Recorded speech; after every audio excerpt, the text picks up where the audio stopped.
6 minutes away from kickoff, Northern Illinois and Georgia Tech. A look at two-star freshmen who are now sophomores, Jeff Sims and Jahmyr Gibbs. A very dynamic duo right there. Look, Georgia Tech can take nothing for granted, no question. What do you want to see from them in this one versus Northern Illinois, Coach? I want to see Sims look like he did in the spring game. Calm, cool, collected, making great decisions, throwing dimes. You know, no more throwing the ball to the other team and all that kind of thing. No interceptions today, no fumbles, and take care of business. Yeah, I want to see a great attack from the defense. I want to see them get after NIU's quarterback. Wanye Thomas talked about him earlier this morning. I think he's an impact player, guy that comes from the deep third, can come down and strike, guys that run across the middle, so make them pay if you're getting balls across the middle. I love that, E. I think that's a big piece for this Georgia Tech team. Mostly I'm looking at this offensive line and seeing, you know, how much progression have we made there? How good are these guys going to be this year? A couple of transfers, a couple of really nice pieces there. You know, are they ready to take a next step, or is it going to be another tough year? The transition from going to triple option football as a lineman, we talk about quarterback. You never play, go backwards, and now you but are. Now it's a different deal for those linemen. They got to do it all now. Well, the sophomore campaign for Jeff Sims begins now. Third year for Jeff Collins. This is when that program starts to find its identity. They've got the floor now versus Northern Illinois at home. Dave O'Brien, Tim Hasselbeck, and our very own Kelsey Riggs. Enjoy the game. We'll see you at the half. Jordan, thank you very much. And from the great city of Atlanta, Georgia, we welcome you to Bobby Dodd Stadium, the home of the Yellow Jackets. Georgia Tech about to open their season in a whiteout on a Saturday night. The Ramblin' Wreck looking to take a major step forward this year under third-year head coach Jeff Collins. He made a big statement about wanting a strong connection to this city of Atlanta to make Georgia Tech Atlanta's team. And winning your highly anticipated opener is a great way to get everybody excited about your football season. The Ramblin' Wreck of Georgia Tech about to come out in front of the home fans with the kickoff just moments away. And here they come.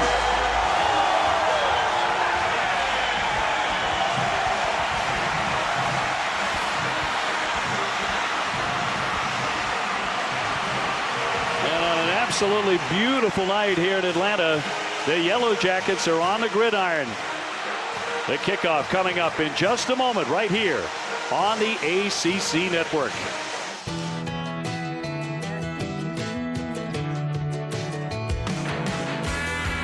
We welcome you to ACC Network Primetime Football.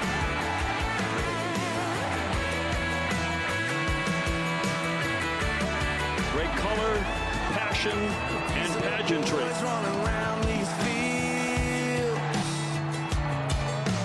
Don't want nothing but the real deal. They are ready to rock and roll. A lot of poise in this young quarterback. It's in the blood, ties in the mud. It's just the life that we're living. They're going to see how we work.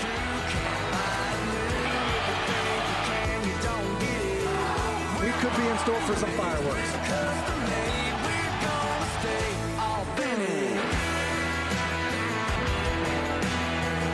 We welcome you to ACC Network Primetime Football, presented by Geico. It's a big opening weekend for the ACC. Clemson, North Carolina, Miami, all in action, and it is great to have you with us tonight in Atlanta, Georgia.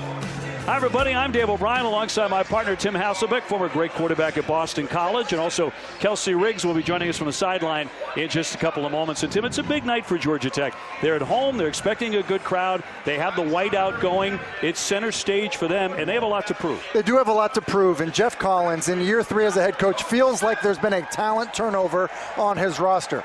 Well, now it has to show up on the field on game day. They get a chance to try to do it, and 2 players in particular that they're going to rely on are quarterback Jeff Sims and running back Jahmyr Gibbs. Jeff Sims is a true dual threat quarterback. He's got plenty of arm strength, and he's got a much better command of the offense than he did a year ago, and he's fantastic when he decides to take off and run. Jahmyr Gibbs is probably their best offensive player. He's a guy that's dynamic. They want him to get the ball in his hands as much as possible, maybe as much as 20 times to have it in his hands to make good things happen. With that talent turnover, these are 2 of their best. Expect them to be heavily involved. Yeah, the offense will run through those 2. Now, NIU counters with a very experienced transfer quarterback. That's Rocky Lombardi. He comes from Michigan State, where he played quite a bit for 3 years. He's a terrific all-around athlete. He's a terrific athlete. He's a tough, gritty competitor, and he is an absolutely perfect fit for Northern Illinois. They've hit it off right away because of that tough, competitive grittiness. And he's never really been the guy. He's always kind of been looking over his shoulder. That's not the case at Northern Illinois. They feel like they're really ready to rally around him. Well, let's bring in the third member of our team, Kelsey Riggs. And Kelsey, Georgia Tech is preaching a lot of unity and a very tight-knit team in 2021. Yeah, if you followed this program under Jeff Collins the last 2 seasons, you know it's been all about the culture, building a foundation, and he's done that. But he said last year during COVID-19, that was really hard. They couldn't do the team building that they wanted to. This year feels so different. He says this is the closest team that he has ever been a part of, that guys are constantly wanting to be around each other as much as possible.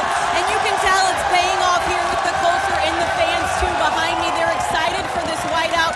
When Jeff Sims and Wanye Thomas walked out to the field for the captain's call, they could not help but smile when they took a look around.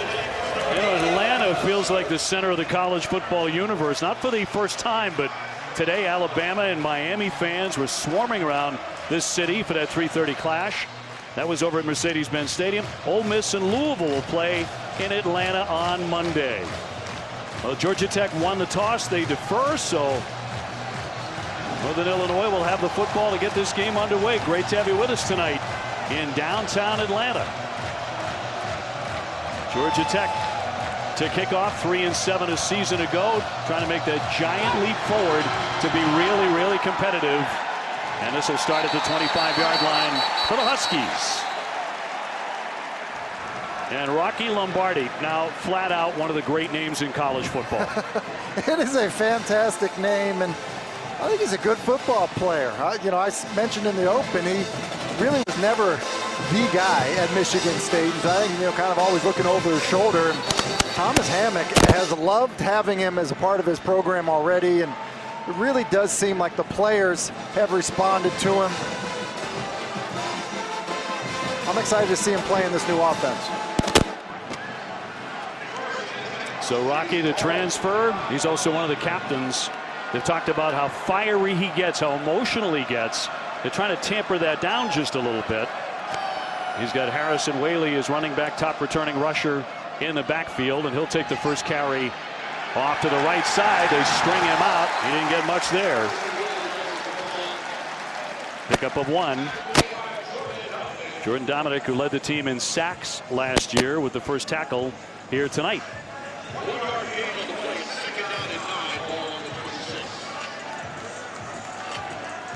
Well, Lombardi, a guy who was such a terrific athlete. He was, as Tim mentioned, a great wrestler as well. Played 4 different sports in high school in Iowa. And if you're one of the best wrestlers in your high school in Iowa, you're a great wrestler. He's going to drop back short and go over the top. Long pass, and that's going to be nearly intercepted. Intended for Tyrese Ritchie, but incomplete. Yeah, and it was interesting. Pre-snap, Rocky Lombardi, who's played enough football, he sees that they're bringing a corner blitz off to his right. He kind of adjusts the protection, and just a miscommunication with his wide receiver, but good opportunity there and a good job recognizing it pre-snap. I'll bring up 3rd down and 9 on the first series for Northern Illinois. Last year, they didn't win a game. In a MAC, they couldn't even start playing until November because of COVID-19. They only played 6 games. They lost them all. Looking to throw and fires over the middle. A good ball, but it is going to be incomplete off the hand of Trayvon Rudolph, who could not make the play. This is a really nice ball. It really doesn't have anything. Georgia Tech's playing coverage. Lombardi does a nice job of keeping the ball back shoulder to Rudolph, and I think that's a play that he needs to make. So on 4th and 9, they're going to punt. You see it here. Lombardi kind of gets stuck with the football. He comes back to Rudolph. And when you see Wanye Thomas's back is turned to the ball, it's a perfect time for a back shoulder throw, and Lombardi delivered. And Ferentz gets off the punt, trying to make a play on it. And stopped around the 40-yard line. 38-yard punt, 5-yard return by Ray. And so here come the Yellow Jackets for their first offensive series behind Jeff Sims, a dual threat quarterback. He can certainly run the ball too, Tim. He can. He's excellent. And I think that the big thing for Jeff Sims is going to be eliminating mistakes. His good plays are really good. The bad plays seem to come at the wrong time, and I think eliminating them will certainly change the way that people view him as a player. Sims started all 10 games last season, passed for 13 touchdowns. He ran for 6. It's going to be Gibbs on the attack on the first carry. He picks up 6. He led Georgia Tech in all-purpose yards last year, 7 touchdowns. Also an outstanding kick return man. They're going to go fast, Tim. Second down and 4. Sims looking to fire. In the air, has a receiver, but it's going to be underthrown. That one intended for McGowan. The transfer from Northwestern. They got a lot of experience in him. Yeah, huge expectation for him. They believe he's a difference maker, and he makes a difference here. He gets open on the corner route, and Sims is just late, and that ball is underthrown. If he can get that out earlier and on time, it's a big play for the Yellow Jacket offense. We were talking with Dave Patno, the offensive coordinator for the Yellow Jackets this week. He's very high on his offensive line, particularly the right side that goes 6'6", 6'6", 6'6". And on the carry, a big gainer out of the backfield. There's going to be a first down. And a 7-yard gain for Gibbs, taken down by Eric Rogers. And Dave, that's that right side of the offensive line you talk about, but a little bit of help with guys pulling. And I do think they feel much improved up front. Maybe the most improved areas of their offense and defensive line for Georgia Tech. First and 10 for the Yellow Jackets. Looking to get on the board early in their home opener. And most of the crowd decked out in white tonight.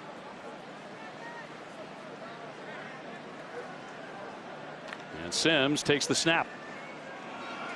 It's Gibbs again. Room to run on that right side as he scampers out of bounds.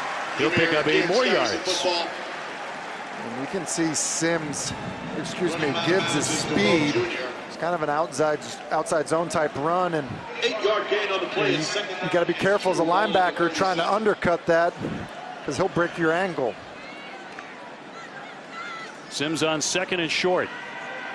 Stepping up, and they're going to get to him and take him down. And it was Devontae O'Malley, the first man to say hello. And take down Sims, had nowhere to go. They're going to lose 5. Yeah, and he's trying. It's an RPO. He's going to fake in here, and he's trying to get this, kind of glance in behind. As you see, here comes he pulls the ball out. He just doesn't like his window, and so he gets stuck holding the football. And then run pass option. You don't have a pass protection called, so if you're stuck holding the football, more than likely you're going to end up getting sacked. And it broke down pretty quickly on Sims. 3rd and 7, low snap as he rolls and fires and completes to Carter. Malachi Carter is the most explosive wide receiver the Yellow Jackets have. Didn't get as much as they wanted, only 3 yards on that play. Yeah, so 4th and 4 coming. Yeah, and I think this is an interesting down and distance, Dave. You see it, on the, it's like the plus 39 here, and look, I don't think this is a terrible idea. Even if you don't snap, it's something where you try to draw them off sides. From the 39.5. Got Carter set up on the left side. Sims with pressure, gets it off and short, incomplete. Trying to dump it off to McGowan, but couldn't get it to him. Yeah, and that's a play he has to make. The protection is blitzed. He's got a guy coming at him, but Jeff Sims got to stand in there and make a play. Big stand for the Northern Illinois defense.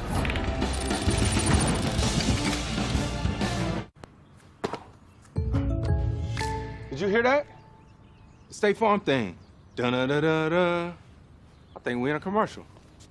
Jake from State Farm, I knew it. Don't worry, Chris. Things are gonna go surprisingly great. Dad, look! Chris! Ooh, see? Surprising. Just like State Farm's surprisingly great rates. I didn't even record. Like a good neighbor, State Farm is there. We raise the bar on bar food with sandwiches, tenders, and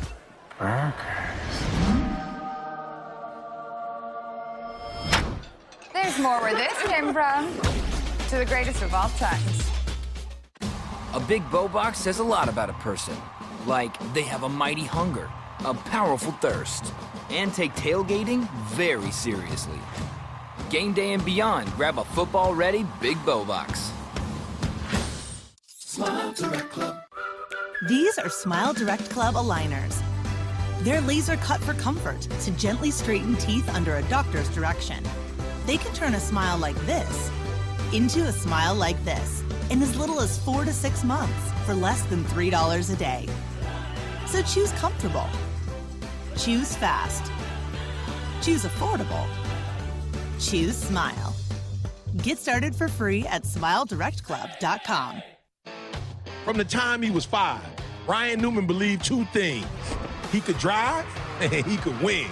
Driver of the Year, Daytona, Brickyard. But my man still hasn't won the Cup. That's okay, because he still believes he will. Guaranteed Rate is a mortgage lender who understands the power of belief. First home, dream home, whatever your goal, you can make it real. Because if you believe, you will.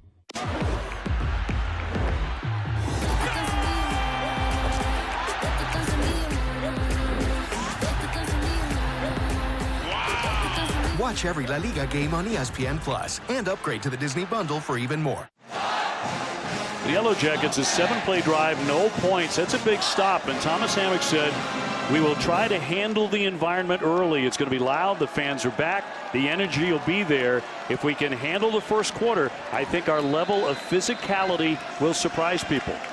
It's a great point, and I think that start and that stop is exactly what he was talking to us about. So 1st and 10 for Lombardi, his second series, handing off for Whaley, trying to cut back inside. Flags are down as he takes a pop, but flags everywhere on that carry. Tariq Carpenter with the tackle, but flags started falling around the 34-yard line as that play just got underway. 11:03 to go here in the first quarter in Atlanta. Holding, offense, number 80. 10-yard penalty from the previous spot. First down. It's on the tight end Miles Joyner with the hold. Yeah, Miles Joyner, 80. He basically is going to get beat inside. It looks like Wesley Walker. You see, he just makes that move inside. It's a nice job by Walker of using kind of his speed and athleticism to his advantage. Surprises Joyner, and there's the penalty. So 1st and 20. And a test right now on this drive for Lombardi and the Huskies. Going to hand off again for Whaley as he dives inside and gets 3 of those yards back. Georgia Tech returning 17 starters. Transfers are going to be a key, but it's that old line about returning starters when you're 3-7. Is that a good thing? No, typically not, but at the same time, guys playing together, you know, there is value in that, and I think they feel pretty good about their group. 2nd down, 17. Lombardi again with a handoff, and nothing doing there. The stop by Thomas and a 2-yard gain. Wanye Thomas, the 6'3", 215-pound junior out of Florida, really good athlete. Yeah, and I think it's been obvious so far already. Defending the run game, you see the speed and athleticism out of that Georgia Tech defense causing some problems. I think they're going to have to find ways, if they're going to commit those guys, you know, that many players to the run game inside, to get to the perimeter. 3rd down, 15 for the Huskies. Dropping back Lombardi, and he looks to fire, and it's complete. But well shy of the 1st down. Joyner, the tight end, with the catch, but it picks up just 1 yard. And Georgia Tech now twice on 3rd downs have played coverage, and you know, really it was just a 3-man route with an outlet for Northern Illinois, and you know, I think they maybe were expecting a blitz or some type of pressure on 3rd and long. End up getting coverage, good rally and tackle by Quez Jackson. So Matt Ferentz back to punt again for the 2nd time here in the first quarter. Hangs this one very high. Ray coming up on it, fair catch. It goes 37 yards, that punt. Yellow Jackets back on the attack when we come back here in Atlanta. So, if you have a flat tire, dead battery, need a tow, or lock your keys in the car, Geico's emergency roadside assistance is there 24/7. Oh dear, I got a flat tyre. Yeah, can you find a take where it's a bit more dramatic on that last line, yeah? Yeah, I got it right here. Someone help me! I have a flat tire! Oh, it's good for me. What do you think? Geico. 15 minutes could save you 15% or more on car insurance. Deep in credit card debt? Did you know Credit Associates can help you reduce that debt? It's not nearly as complicated as you think. Let me show you what I mean. First, there's the total amount of credit card debt you owe. Whoa! We can reduce that by almost half. Second, how about those decades you'll be in debt? We reduce that down to as little as 24 to 36 months, giving you up to 20 debt-free years back. Lastly, how about the endless hours of stress and anxiety from being in debt? We can help reduce that too. It's easy to get started. Call now to see how Credit Associates can reduce your debt and save you thousands. The information is free and there's no risk to call. 1-800-681-9647. Call Credit Associates now to start living better, debt-free. 1-800-681-9647. At touchofmodern.com, our curated collection of unique products is designed to surprise and intrigue. Because what is indefinable to your eye is left to your imagination, drawing you to touchofmodern.com, where all will be revealed. Explore the world's most unexpected items, some of which you won't find anywhere else on the planet. At touchofmodern.com.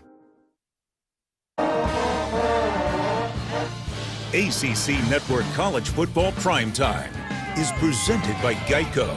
Save even more when you bundle home and car insurance. Now, today was such a sensational day, even for Bulldogs, right?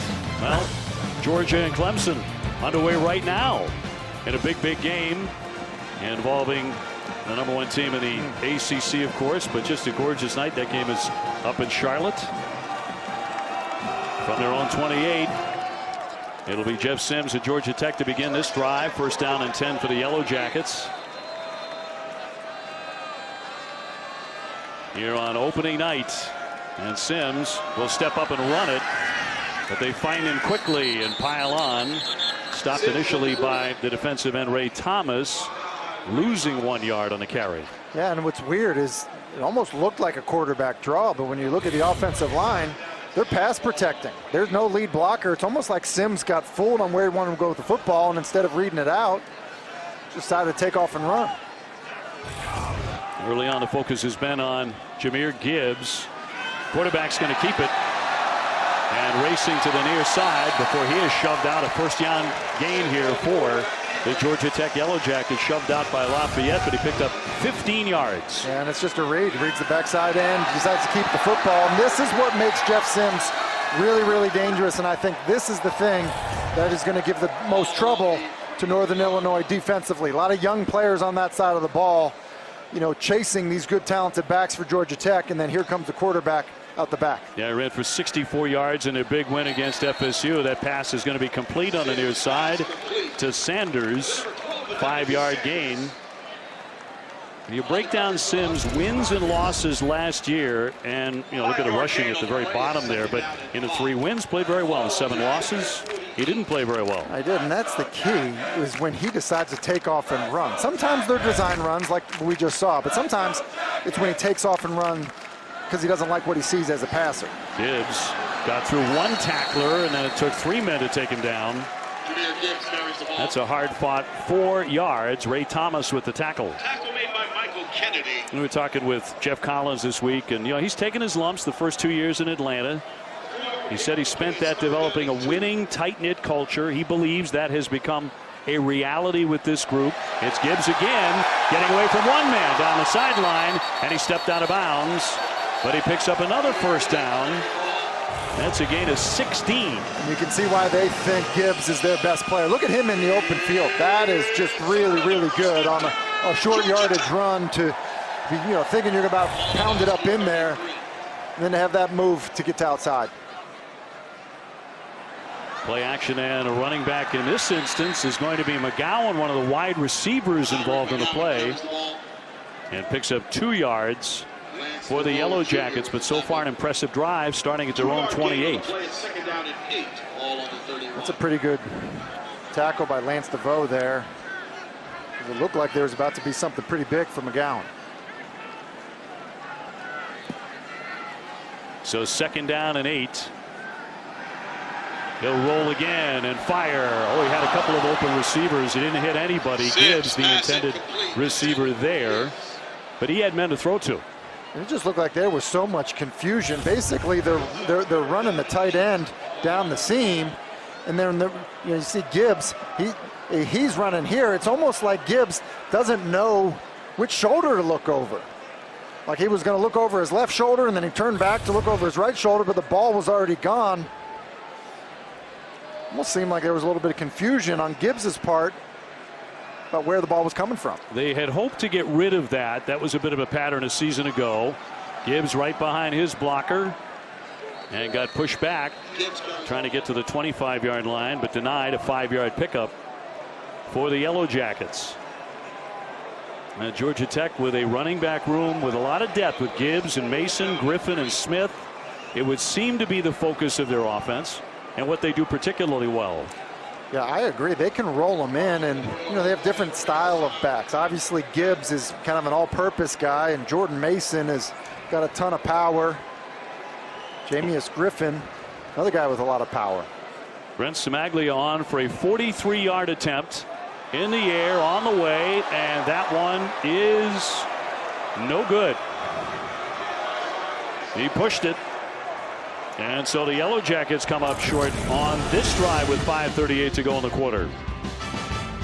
And it's Georgia Tech getting frustrated offensively. Northern Illinois hanging in there. Lots of good topics, lots of good guests today. It's go time. You know that fresh made-to-order salad you've been craving? What if you could get it with fire-roasted corn, crispy tortilla strips, and Southwest Ranch dressing? That's what we call the Southwest Salad. It's brand new, and it's only at Zaxby's. Redeem rewards, scan to pay, order ahead on the Zaxby's app. You would think a pan is a pan until Made In came along, and I went, wow, these things are something better. Those are the pans that we use at Alinea, at one of the best restaurants in the world. It's built for a home cook like me, but fit for Alinea like him.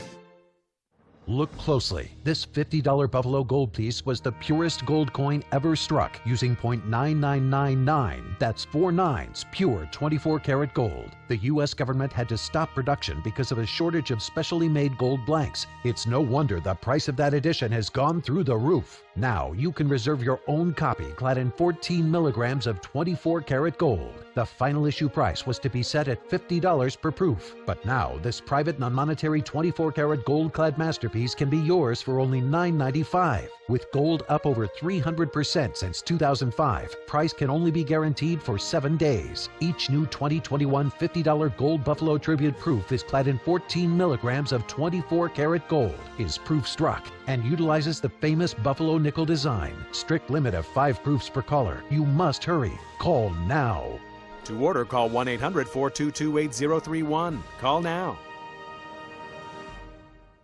If you walk with a traditional cane, you could be causing crippling pain. Traditional canes force you to walk hunched over, head down, and unstable, which creates debilitating back, neck, and joint pain. Take your next step upright, secure, and with less pain with the Campbell Posture Cane, the ingenious walking cane that allows you to walk more upright, changing your line of sight so you look forward instead of down. It gives me more support, and I don't have to worry about falling. The secret is in the revolutionary Campbell handle that takes the pressure off your shoulder and wrist, placing you in a natural, pain-free position. The Campbell Posture Cane works by supporting the strength of your body using biomechanical engineering to dramatically improve your posture and feel less pain. The Campbell Posture Cane has given me my freedom back. You can get your Campbell Posture Cane for the factory direct price of just $39.99. It comes with the Campbell Gold Medallion money-back guarantee. Call or go online to CampbellCane.com. That's CampbellCane.com. Georgia Tech and NIU, no score, 5:38 to go here in the first quarter, and the Huskies about to start this drive from their 26-yard line. Georgia Tech had a 7-play drive, no points. Just had a 9-play drive, finishing up with no points. So the door is open for the Huskies. Sure is. It's exactly what Thomas Hammock wanted out of his team. Going to run the ball right away, and Whaley off to the left with the carry, stopped by Wanye Thomas, but that goes for 9. It's almost exactly the way Thomas Hammock wanted it to play out. Weather the storm. Don't let Georgia Tech get all kinds of excitement off of big plays and things of that nature, and then try to get physical. It basically looks like they're lining up in goal line offense right now, trying to run it right at him.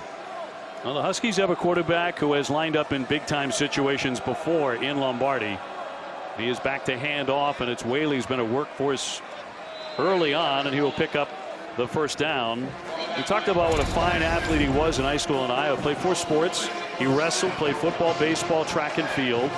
His father, Tony, played football at Arizona State. His grandfather was a legendary high school football coach in Illinois. He's in that state's Hall of Fame. And listen, you got a guy who's a quarterback and a wrestler. I mean, I think it just kind of speaks to his toughness and his grit, and kind of one of those guys that, you name the sport, he's going to compete his tail off in it. Yeah, just recently picked up golf, and he's ridiculously good at that. Into the center of the line once again. Here's Whaley, and for more on Lombardi's story, let's toss it down to Kelsey. Well, you guys are talking a lot about his athletic abilities, but it's what he adds to this locker room as well, to come in and be a captain so early. They say he controls this locker room. He's not going to let any moment be too big, and they said a lot that Rocky, you look at this, he's kind of the alpha, and then his good friend, his roommate Clint, he's kind of the one that supports him. They've been a really good tandem so far this offseason. Ratkovich so far hasn't gotten a taste of any of the offense. It's Whaley again. Took a hit, and he got to that marker. He picks up another first down. And that was one he earned before he took the pop by Wanye Thomas. Yeah, and you see his speed. Whaley's speed. He was a 10-7 guy in high school, and here comes the tempo.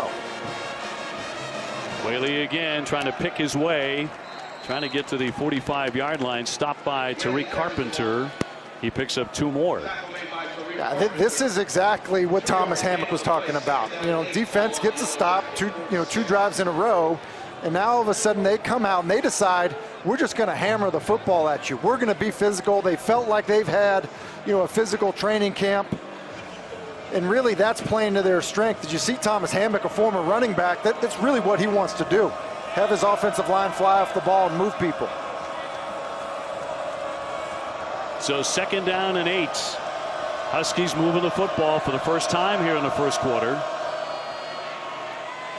Ratkovich off to the right and stacked up. Got nothing there. And so far it's been a 6-play drive, and every play has been on the ground. It's been on the ground, but it's not like they've been call and run it plays, meaning it's not like they just call it, get up and run it against any look. You can tell that Rocky Lombardi is trying to get them into the right run, find the right look where to run the football, and that's part of the reason they've been having success. Thus far, they've done exactly what they wanted to do, Tim. They've taken the crowd out of it, they've taken the environment, and they have really damped it down here in Atlanta. Ratkovich alongside Lombardi, the quarterback. He wants to throw. Throwing short right over the middle and complete, and that one is caught by Tucker. Lombardi's pass complete. That goes for 11, and they keep on moving the chains. Yeah, and it's a really good job of getting the ball out quickly. Pressure's coming to the right of your screen. You see the ball comes out. Just a good job of stopping Tucker with the football. And a timeout. Trying to slow this thing down because they want to go like a freight train. I'll tell you what, they got him on the ropes a bit. A 3rd down conversion, and Jeff Collins had seen enough. He's like, wait a second, I need to get my guys off the field. You see that there, does a good job. You see the window, he kind of stops Tucker with the football, and Tucker does a good job of kind of throttling down enough that he can reach back, catch that ball with his hands. And you mentioned, Dave, about taking the crowd out of it, and it was like almost on that 3rd down, like they wanted to get into it, and then boom, moving so fast, come up with the conversion, and you're right, just kind of take them right back out of it. That's a good timeout by Collins. He has to burn one here with 2:05 to go in the first quarter. But they were about to get railroaded into the end zone, it felt like, by NIU. And again, just 6 wins for them all of last year. Even now, they've got 87 players classified as freshmen. It's a very young team. Last year, they were the second youngest program in the FBS. Whaley gets the handoff. He finds an opening. Darting to the right. Heading for the end zone. He's in for the touchdown. A 35-yard scamper by Harrison Whaley. That drive was his. And he's into the end zone. And a Huskies strike first tonight here in Atlanta.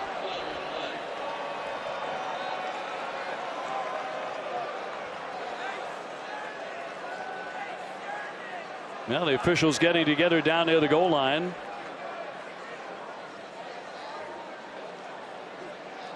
Maybe a celebration getting out of hand. Rule on the field is a touchdown. After the play, unsportsmanlike conduct. Offense number 30. His first. The 15-yard penalty being forced on the kick. We'll do the try. Well, you can't blame them for celebrating after a drive like that and the way it finished. Whaley diving into the end zone. So John Richardson on for the extra point. NIU getting out in front. And his extra point is in the air, and it is good. Northern Illinois behind Lombardi and company with a 7-0 lead. 8 plays, 74 yards on the drive, Tim. Yeah, and J.J. Lippy here, he's going to pull and kick out. And you're also going to get the fullback kicking out. And it's just an awesome job of getting movement up front.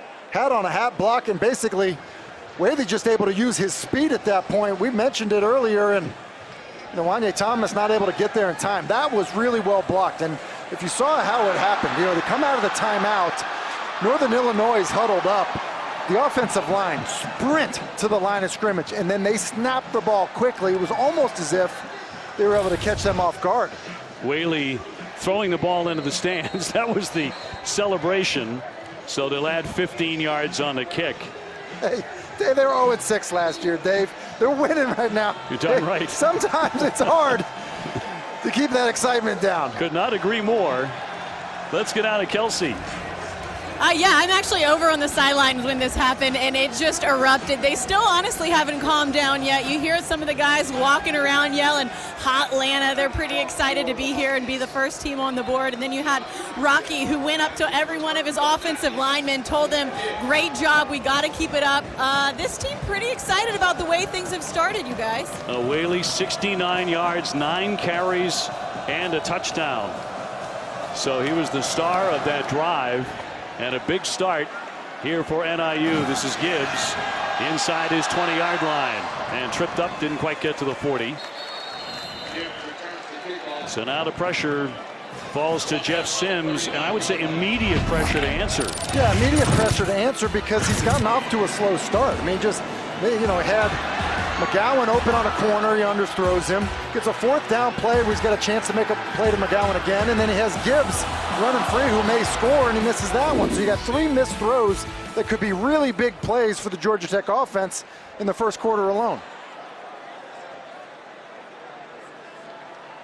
Now the running back with Sims is Jordan Mason, very powerful back. Quarterback will keep. Big gain across the 50, loose across the 40, and deep into Husky territory.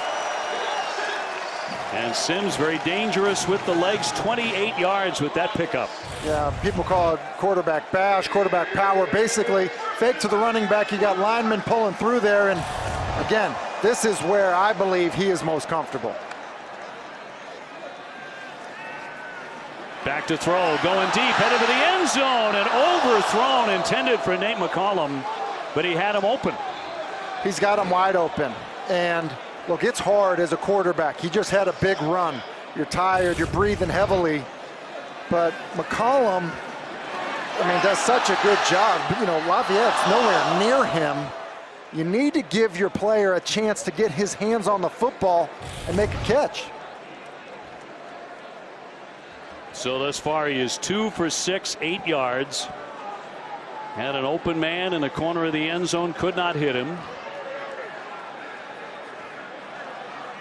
And right now the offense is sputtering. It's 2nd down and 10 for the Yellow Jackets. Mason back in there to back. Sims going to roll, and he's going to step out of bounds. Lots of pressure to flush him out. And it was Pierce Opong, the defensive end, giving chase, and that lost a yard. And I think it's really tricky as an offensive coordinator. You know, Dave Patnode now has 3 instances of getting guys wide open for big chunk plays, and the quarterback just hasn't delivered on the throw. And then he's even gotten guys open on a 4th down where the quarterback doesn't deliver the throw. As a coordinator, you're looking to make plays, but you're also trying to find ways like, hey, how can I get this guy into a rhythm, because he's clearly off. 3rd and 11. Sims with time, airs it out, but he underthrew the football. It was McGowan again that he wanted, but he was short on the toss. And again, McGowan is open. You know, I'm not trying to hammer this home too much, but 3rd and 11, design a player open, you know, just doesn't get it there. It's an out-breaking route, anticipate. You've done it a million times throughout, you know, the spring and through the summer. You know, just trust it. Well, they're trying to get on the board on what would be a 51-yard field goal by Brent Cimaglia. The transfer from Tennessee to Coach Collins says is one of the best in America. He missed from 43 earlier, and this one's going to be way short. And another disappointing drive here for the Yellow Jackets with 39 seconds to go in the quarter, and the fans are a little stunned. He might have slipped here. You know, I saw him on the ground, and, you know, that plant foot slips, but you said it, Dave. I mean, that barely made it into the end zone and never looked like it had much of a chance. It was a mile short. So nothing going right, despite an absolutely gorgeous sunset in Atlanta. It doesn't get any prettier than that. And we've been looking out at the Atlanta skyline tonight. This setting here at Bobby Dodd Stadium, you can't beat it. But Georgia Tech really scuffling. This is shades of a year ago with that last drive for Northern Illinois. Impressive, wasn't it? 74 yards and a touchdown. Harrison Whaley was the #1 back. He'll get it again, trying to center of the line as he lurches ahead. Ace Ely will get the tackle, but a 2-yard pickup.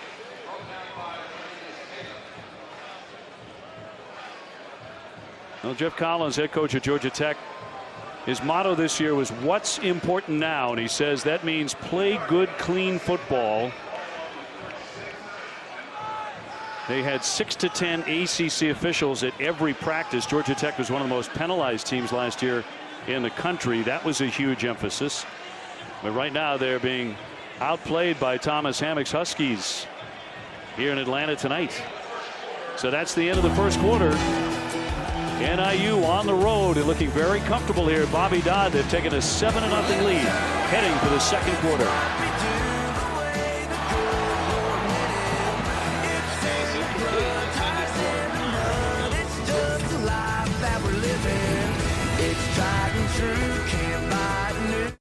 Come for the first rounders and the first timers.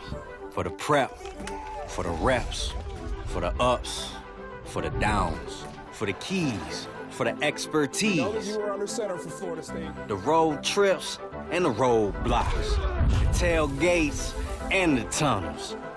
The hoagies, pierogies, the barbecue, the BBQ, and the barbacoa. For the screamers and the dreamers. For the bright lights and the long nights. For the damn near frostbite. For the handoffs, the handshakes, and the one-handers. For the red zone, the end zone, the zone D, and the zoned in. For the lovers and the haters. For 3-time champs and for a second time around. Come for more than the game. Come for it all.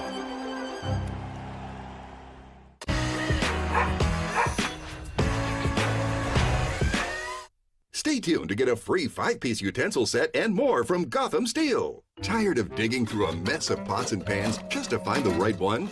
Well, now there's Gotham Steel's Stackmaster cookware. Non-stick, space-saving cookware that neatly stacks inside itself. Finally, you can have an organized kitchen with every pan and lid right at your fingertips. Stackmaster features a triple-layer titanium coating with our non-stick super durable cast texture surface. Nothing sticks to these pans. Everything just slips and slides. It's like cooking on air. You can chop right inside them without making any scratches. scratches. Even use electric metal beaters and everything slides right out, not even a scratch. Plus, they're oven safe, great for pot roasts or baking all the way up to 500 degrees. Even flames won't damage these pans. The entire Stackmaster set is dishwasher safe and made without any harmful PFOAs. Some high-end cookware sells for close to $500, but you won't pay that. Not $400, $300, or even $200. Today, through this special TV offer, get the full 10-piece Stackmaster cookware set for the factory direct price of just 5 payments of $39.99, and we'll even ship it to you free.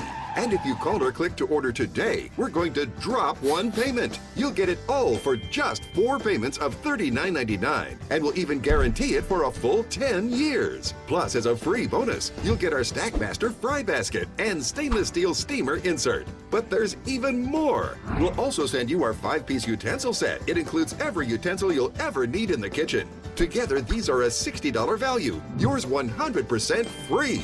That's a complete 17-piece set, a huge value, for just 4 easy payments of $39.99. And we'll even ship it to you free. Call or click now. To order, call 1-800-504-6143 or go online to GothamStackmaster.com. So call 1-800-504-6143. That's 1-800-504-6143 or go to GothamStackmaster.com.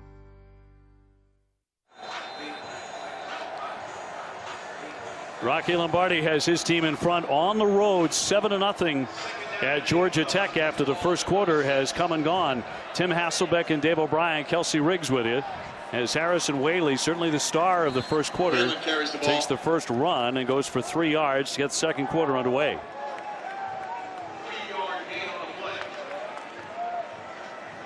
Great to have you with us here tonight. Georgia Tech looking to recover on the defensive side where you would think they would have an advantage. Georgia Tech is athletic. They are long defensively. And they have enough starters back, but right now, Whaley and Lombardi have been the story for Northern Illinois. They're down 5. He's going to air it out to the side, and a tremendous catch. Outstanding play by Tyrese Ritchie to haul that in after the leap, a 25-yard gain. And Tyrese Ritchie does a tremendous job of reacting to the football, and Lombardi does a great job of giving him a chance. Wesley Walker's got pretty good coverage, but back is turned, and it's just an outstanding adjustment to the football. Quarterback's going to keep it. Lombardi's going to slide at the 25 as they continue to move them. You see on the previous play, Ritchie just does a good job of adjusting to the football and then fighting through contact. This offense is moving. 2nd and 1. Whaley with the carry, and he'll pick up the first down. Huskies are moving the sticks. That's a 6-yard gain. He's closing in on 100 yards already here in the first half, and it's early in the second quarter. That's going to be rifled for the end zone. Incomplete, but a flag dropped in the end zone. Looked like there might have been a late hit too, because another flag came in after the play. And the initial flag was dropped in the end zone. Northern Illinois on top, 7-0. Substitution. Defense. More than 11 players on the field at the snap. 5-yard penalty. First down. You see, Northern Illinois decided to go up tempo, and guys just aren't getting off the field. And quite honestly, they're not close to getting off the field. The tempo, it's almost like it surprised the Georgia Tech defense. Yes, I think it stunned them. Jeff Collins has already had to call a timeout once to stop them. On a carry, Ratkovich, as he gets his hands on the football. They think they can move him around, Tim. They can play him almost anywhere. He can run it, he can catch it, they can move him out to tight end if they want to. Called him Beauty and the Beast. He's tough, he'll block, but he's also good in space. Boy, they're waiting for nothing. And the carry by Ratkovich again, and he's stopped by Trey Swilling. His brother Bruce is a running back on the Yellow Jackets. Great family history with the Swillings, of course. Dad Pat was a legend at Georgia Tech and a 5-time Pro Bowler with the Saints. Great player. Great player, obviously. When you hear the Swilling name, you think of this place, and obviously a tremendous NFL career for Pat Swilling after Georgia Tech. Well, now the Huskies, after picking up the first down and pressing the matter again, they slow it down a little bit. First down and 10. And a handoff again. It's Whaley. Not much doing this time for Harrison Whaley out of Johnston, Iowa. And he'll gain 3 yards on that carry. So 2nd down and 7. We see college teams go with tempo, and it's been a really fast tempo for Northern Illinois. But the other thing that's really hard to defend is going in and out of tempo. Lightning speed for a few plays. The next thing you know, huddle and slow it down. It's just really difficult to get a sense what the offense is doing. Georgia Tech defense sucking wind. They are worn out early on here. From the 8-yard line, Whaley up the middle again and gets down close. It's down around the 2-yard line before he was stopped by Tariq Carpenter. They're going to go fast here on 3rd and 1. And pushing ahead down close to the goal line. And did not quite get there, but very, very close. And they did pick up the 1st down. So it'll be 1st and goal for Northern Illinois. Well, and I'll tell you what, I'd come right back to it with the movement they just got up front. Lombardi under center, knocking on the door again. Lombardi straight ahead, trying to push into the end zone, dropped the right shoulder, and he was stopped on the play. Shy again. I like the idea, though. You just got a ton of movement. And you got a different front from Georgia Tech, anticipating that quarterback sneak, but the way the offensive line for Northern Illinois is moving them off the ball. Yeah, just inches from the goal line. 11 plays, 10 on the ground, only 1 pass. Lombardi again and flags down to stop the clock at 10:46 to go here in the 2nd. As they try and add another touchdown. False start. Offense, number 32. 5-yard penalty, 2nd down. This is an old Jeff Saturday trip. It's a touchdown right there, Dave. Look at that before you even snap the football. Really, Northern Illinois should have been called for that. Well, they'll push it back to the 6-yard line for the Huskies. And trying to crash Georgia Tech's opening night party in a big way. To a large degree, they've already done that. And really moving the football on a long drive and eating up chunks on the ground. Lombardi back to throw short and into the end zone and a touchdown. It's Joyner, his tight end, Miles Joyner, into the end zone. They score again. It's a really good play call. Really good play call by Eric Edsness. He does a good job to get man coverage. You get your tight end running into the flat, and you see the traffic, and Ace Ely just can't run through it. And it's just the first man in the read is Joyner running to the flat, and Rocky Lombardi just catch and throw. Impressive start. Richardson for the extra point. And he's got it. And Northern Illinois on top 14-0. Yeah, and a little bit of everything.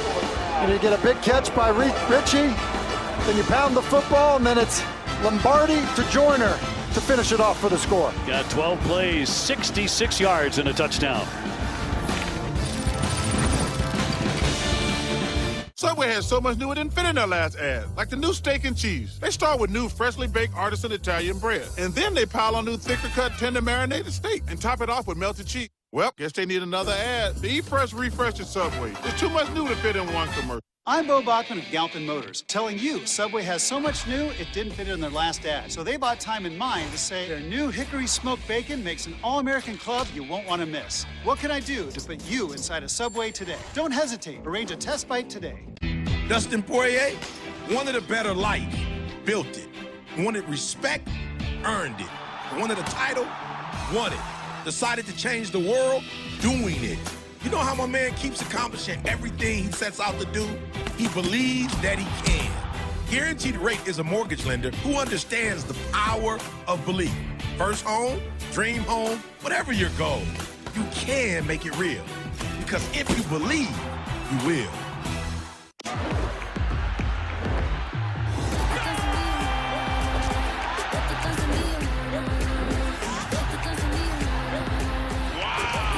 Watch every La Liga game on ESPN Plus and upgrade to the Disney Bundle for even more. If you walk with a traditional cane, you could be causing crippling pain. Traditional canes force you to walk hunched over, head down, and unstable, which creates debilitating back, neck, and joint pain. Take your next step upright, secure, and with less pain with the Campbell Posture Cane, the ingenious walking cane that allows you to walk more upright, changing your line of sight so you look forward instead of down. It gives me more support, and I don't have to worry about falling. The secret is in the revolutionary Campbell handle that takes the pressure off your shoulder and wrist, placing you in a natural, pain-free position. The Campbell Posture Cane works by supporting the strength of your body using biomechanical engineering to dramatically improve your posture and feel less pain. The Campbell Posture Cane has given me my freedom back. You can get your Campbell Posture Cane for the factory direct price of just $39.99. It comes with the Campbell Gold Medallion money-back guarantee. Call or go online to CampbellCane.com. That's CampbellCane.com. Welcome back to ACC Network Primetime Football, presented by Geico. Dave O'Brien, Tim Hasselbeck. Northern Illinois, the story. They lead 14-0 here in the second quarter. And this is a Georgia Tech team that has had opportunities and has misfired. They've left points on the field, Tim. And there's no doubt they have. They've really struggled, and I think it's kind of a little bit stunned with how it's gone so far. They're going to give Gibbs a chance to run it from the 3-yard line on the kickoff, trying to break free, but he's stopped shy of the 30, leaving points on the field. A big problem for the Yellow Jackets. Yeah, and kicking game was an issue a year ago, and you get a missed field goal on an earlier drive, and then obviously the miscommunication between Gibbs and Sims, and an opportunity for another throw into the end zone to McCollum, and then another missed field goal. And so it's not as if there haven't been opportunities for Georgia Tech. They just haven't been able to capitalize. Simagli with a couple of misses, the other from 51 yards. So the Yellow Jackets looking for an answer. Sims handing off as Mason tried the right side of the line. He picks up 4 yards on the carry with 10 minutes to go before halftime. They're trying to get something started. And this is where that team unity and a tight-knit nature that Collins has been preaching for his team, that's where it really gets tested. On a handoff, Mason again, the strong runner, and he's going to pick up a first down. Dave, you're exactly right about that. Things go wrong. Guys miss kick, miscommunication, quarterback misses throws. If you are a tight-knit group, you're able to stay together and kind of weather the storm, deal with the adversity. Jeff Sims just 2 for 8, 8 yards passing so far. He has been overshadowed by the offense of Northern Illinois. A flag down. He's going to throw long. Airs it out down the right side, and that's broken up by the Huskies, intended for McGowan. But 2 flags down at the 40-yard line. Opposite ends of the 40. 9:18 to go in the half. Offside, defense, the nose tackle. 5-yard penalty, first down. And it's a good job using a hard count by Sims. You see the offsides, then you have a free play, and it's a good job of taking a shot when that happens. One of the things that Dave Patno told us was that Jeff Sims was really hard on himself when he would make a mistake. And I think part of that is you got to get yourself down. You got to move on to the next play. That pass complete to Carter. Carter taking it back inside. Malachi Carter is a big play guy, and he rips that one off for 13 yards. Jordan Gandy finally stopping him. And he gets really lucky here, Sims does, because Jordan Hanson's running right underneath that route and just misplays it, and Carter's able to come up with the ball. Low snap, now it's dropped, fumble, and looked like the Huskies came up with it. They did. Recovered by Northern Illinois. Rogers picked it up. Eric Rogers, the left corner, he pounced on it, and they force a turnover. It's incredible. Almost, feels unforced, and Sims maybe looking like he's going for the football. Just another miscue for the Georgia Tech offense. Sims is hurt.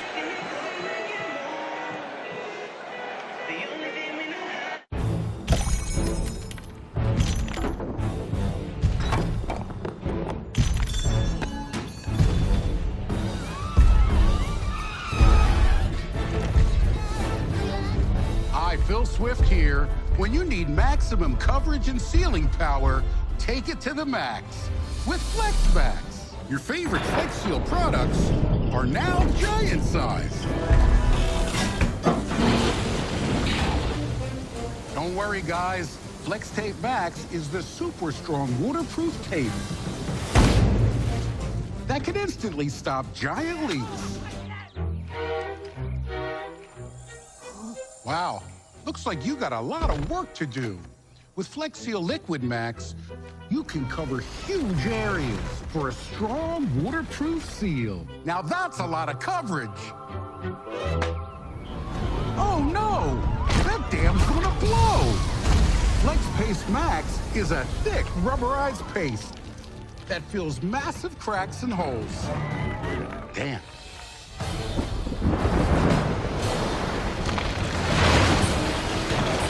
Whoa, let me help you with that. Flex Glue Max creates a super strong bond on wet or dry surfaces.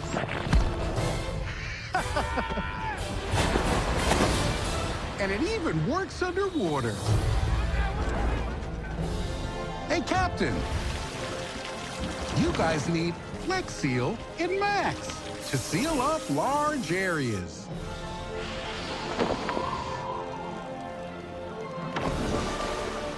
And keep the inside completely dry. Yahoo! For maximum coverage and sealing power, take it to the max with Flex Max. Well, Jordan Yates on your left. He is a freshman from Alpharetta, Georgia, quickly warming up because Jeff Sims injured himself on the fumble diving for it. Yeah, it's just a bad job of communicating the mesh, you know, the ball handling between Mason and Sims. And as the ball's on the ground, you see Sims trying to recover the football, extend that left arm. And, you know, as that left arm's extended, it's hit awkwardly on it and was clearly in plenty of discomfort coming off the field. And it's kind of a dangerous, vulnerable position for a quarterback to be in. So the Huskies take over the football, 1st and 10. And this pass is going to be incomplete. Flung out of bounds as the quarterback Lombardi was running for his life. Intended for Muhammad Torrey. So our game summary, Georgia Tech 4 possessions. They've missed 2 field goals. They've fumbled. Harrison Whaley has been a show unto himself for the Huskies. 88 rushing yards and 2 touchdowns and 14-0 NIU. And they have been going fast, and it has clicked. Whaley again as he is taken down around the 45-yard line, a 2-yard pickup. Here at Bobby Dodd Stadium in Atlanta. And the Huskies have done a terrific job of taking the crowd completely out of the game. Completely out of it, but I think you got to be careful right here. You know, it's 3rd and long, known passing situation. Be smart with the football because a punt here backing up Georgia Tech with maybe a backup quarterback coming into the football game is not the worst thing in the world when you're up 14-0. 3rd down and 8. Lombardi from the shotgun.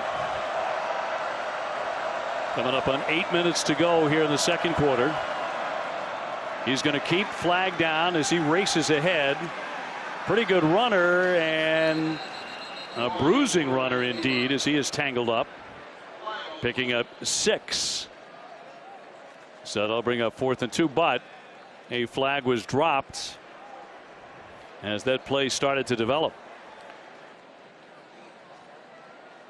So let's see what the penalty is. Motion penalty. And that will go against the Huskies. Illegal formation. Offense. More than 4 to the backfield. 5-yard penalty. 3rd down. Yeah, and basically it's just an illegal formation. Not enough guys on the line of scrimmage. And so when they motion, you know, you got a receiver that's typically on the line of scrimmage and he's going to motion. And you have the penalty. And so that'll back him up to 3rd and 13 for Lombardi and the Huskies. And so we will see what Thomas Hammock pulls out here. He's a guy who really bleeds Cardinal and black. Yeah, I'm not really sure why Georgia Tech wouldn't decline the penalty. It's 4th down at midfield. I can't imagine that Northern Illinois was going to go for it there. It was 4th and a long, too, maybe 4th and 3. Interesting decision by Jeff Collins. On 3rd and 13, 14-0. Northern Illinois has the lead here in the second. Our stylists are passionate artisans of hair. Cowlick, what's the move? Bree. Trim it above the natural bend. Cut it long or short, nothing in between. Crushed it! Sports! Next up, lumpy heads. When someone says comfort sandwich, the first thing you should think of is Arby's prime rib cheesesteak. The second thing you think of is all those fixins melting and mingling in Arby's prime rib cheesesteak. The third thing you think of is how you might work Arby's prime rib cheesesteak into your schedule today. And the last thing you think of is Arby's prime rib cheesesteak. Arby's, we have the meat. New customers get our best deals on all smartphones. That's right. But what if I'm already a customer? Oh, no problem. Hey, Cam. Same deal. Yeah, it's kind of our thing. Oh, it's a great deal. What if I'm new to AT&T? Cam, can... Oh, nice. Hey, but what about for existing Same deal. deal. Is he okay? It's not complicated. With AT&T, everyone can ace back to school with our best deals on every smartphone, like the Samsung Galaxy Z Fold 3 5G. Okay, Sabrina, I see you. Where do you want this at, Chris? Wait, what? Is this one of your State Farm commercials? Yeah, sure is. Jake from State Farm? Did they not send you all the scripts? No. Chris smiles and says, "Wow, love State Farm's surprisingly great rates." Then suddenly his body turns into a basketball. Come on, this stuff is... Chris? Like a good neighbor, State Farm is there. He's sitting in gold right now. Potentially on the cusp of superstardom. It's one of the all-time greats. Adam Thielen, what a grab.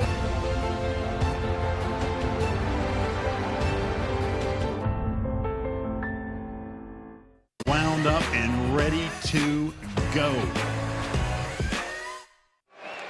Now Georgia Tech trying to climb back in at 14-0 NIU. But you wonder about that last play, Tim. Should that have been a penalty? I don't think so. You got 5 offensive linemen on the ball, and then you have 2 receivers on the ball. You've got 7 guys on the line of scrimmage. And so I'm not sure what the penalty was. It's almost like the officials counted it wrong. 3rd down, 13 for Lombardi. With Harris and Whaley in his backfield. He's going to get another carry. Breaks free. He broke a couple of tackles as he dives ahead for a 5-yard gain. Charlie Thomas eventually stopping him, the middle linebacker. So 4th down coming up for Northern Illinois, and they'll be punting the football.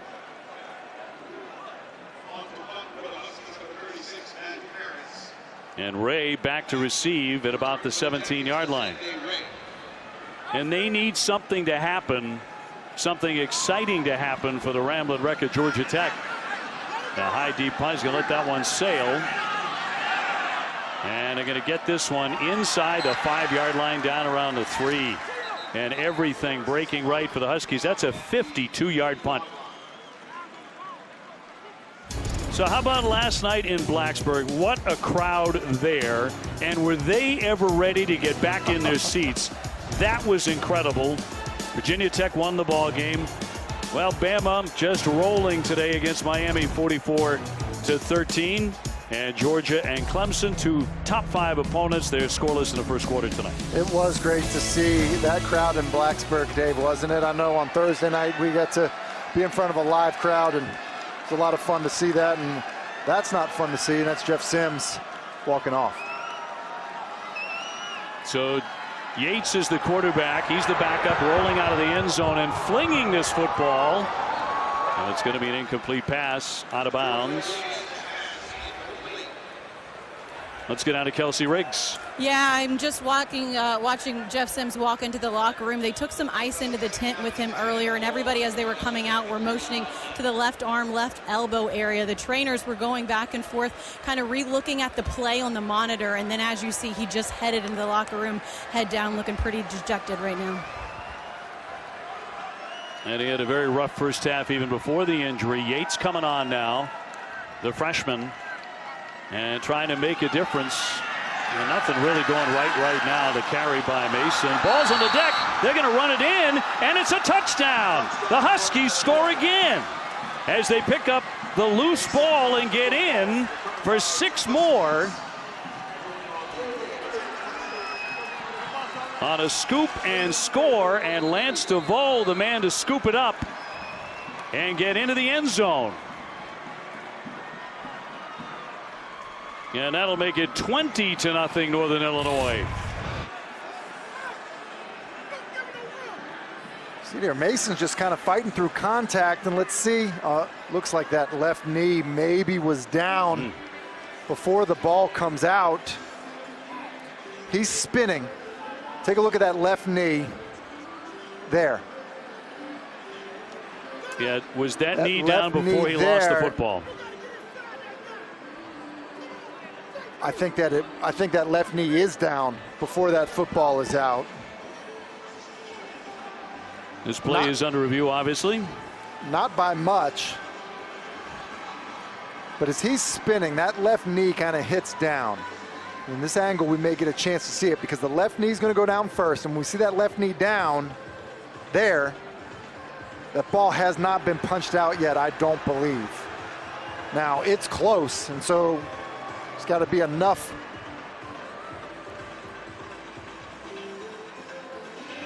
Yeah, that left knee's down before that ball gets punched. That is an outstanding look and shot by our camera crew, because that angle there kind of gives you the bang-bang nature of knee down, then ball getting punched out. Yeah, this looks like it's going to be a huge break for the Yellow Jackets, that they will reverse this. It will not be a scoop and 6. And instead, they're going to reverse it.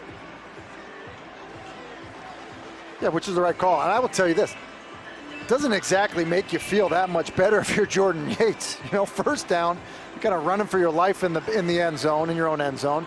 Then you nearly have a fumble that goes for a score. And now all of a sudden you've got 3rd and 10, and you may be asked to make a throw with your feet in your own end zone. You just came into the football game. So it is the replay official on site who makes this decision. After further review, the runner's knee was down prior to the fumble with the ball at the 4-yard line. It'll be Georgia Tech's ball, 3rd down. 3rd down for the Yellow Jackets inside their own 5, but a huge break with 6:39 to go. Not much has gone right for them in the first half. So it'll bring up 3rd down and 9. Under 7 minutes to go in the half here in Atlanta. Yates the backup with Sims injured. And on the run is going to be Mason trying to get some extra room, and he bowls ahead. He's going to pick up a 1st down. Jordan Mason with a tough run, and that was his rep coming in. Yeah, definitely his reputation coming in. Tough physical downhill runner, and that was huge. Get a little bit of breathing room, stay on the field, keep your defense off the field, and help get Jordan Yates comfortable. 12-yard gain. Yellow Jackets have rushed for 107. Passing game has been non-existent so far. Yates trying to change that. A lot of pressure on the freshman. He'll hand off. Mason will take it again and dive ahead. He'll pick up 5 yards on that carry.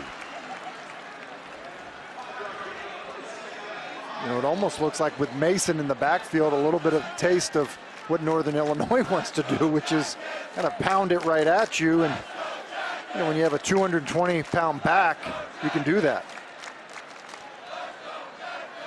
2nd down 5. Quarterback will keep it and fire. And complete short out in the open space. Carter tried to get away and make some more yards, but he does pick up another 1st down.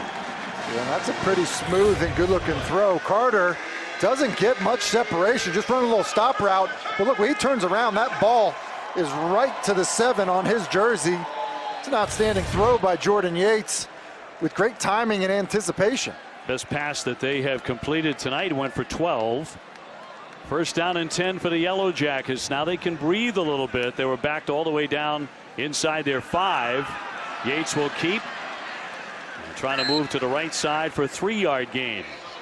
And here's the story with Yates. You know, he's not the runner that Jeff Sims is, but was a very good high school player coming out of Milton in Georgia, and 7A Georgia Offensive Player of the Year, can really throw it. And so I think, you can see more in the pocket stuff with Yates. 2nd and 7. He'll step up. They're going to find him, though, and down he goes. Tried to elude the first tackler, but no place to run.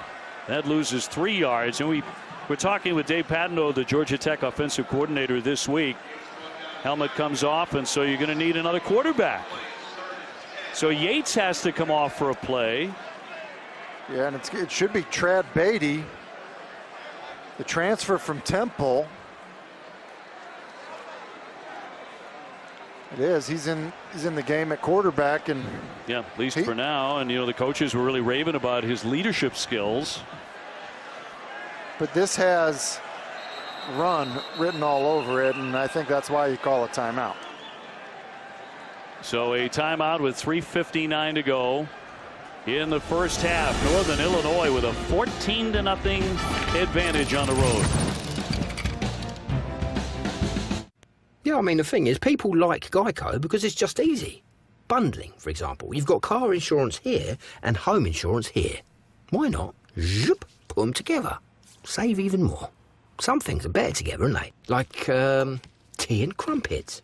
You wouldn't bundle just anything. Like, say, a porcupine in a balloon factory. No, that'd be a mess.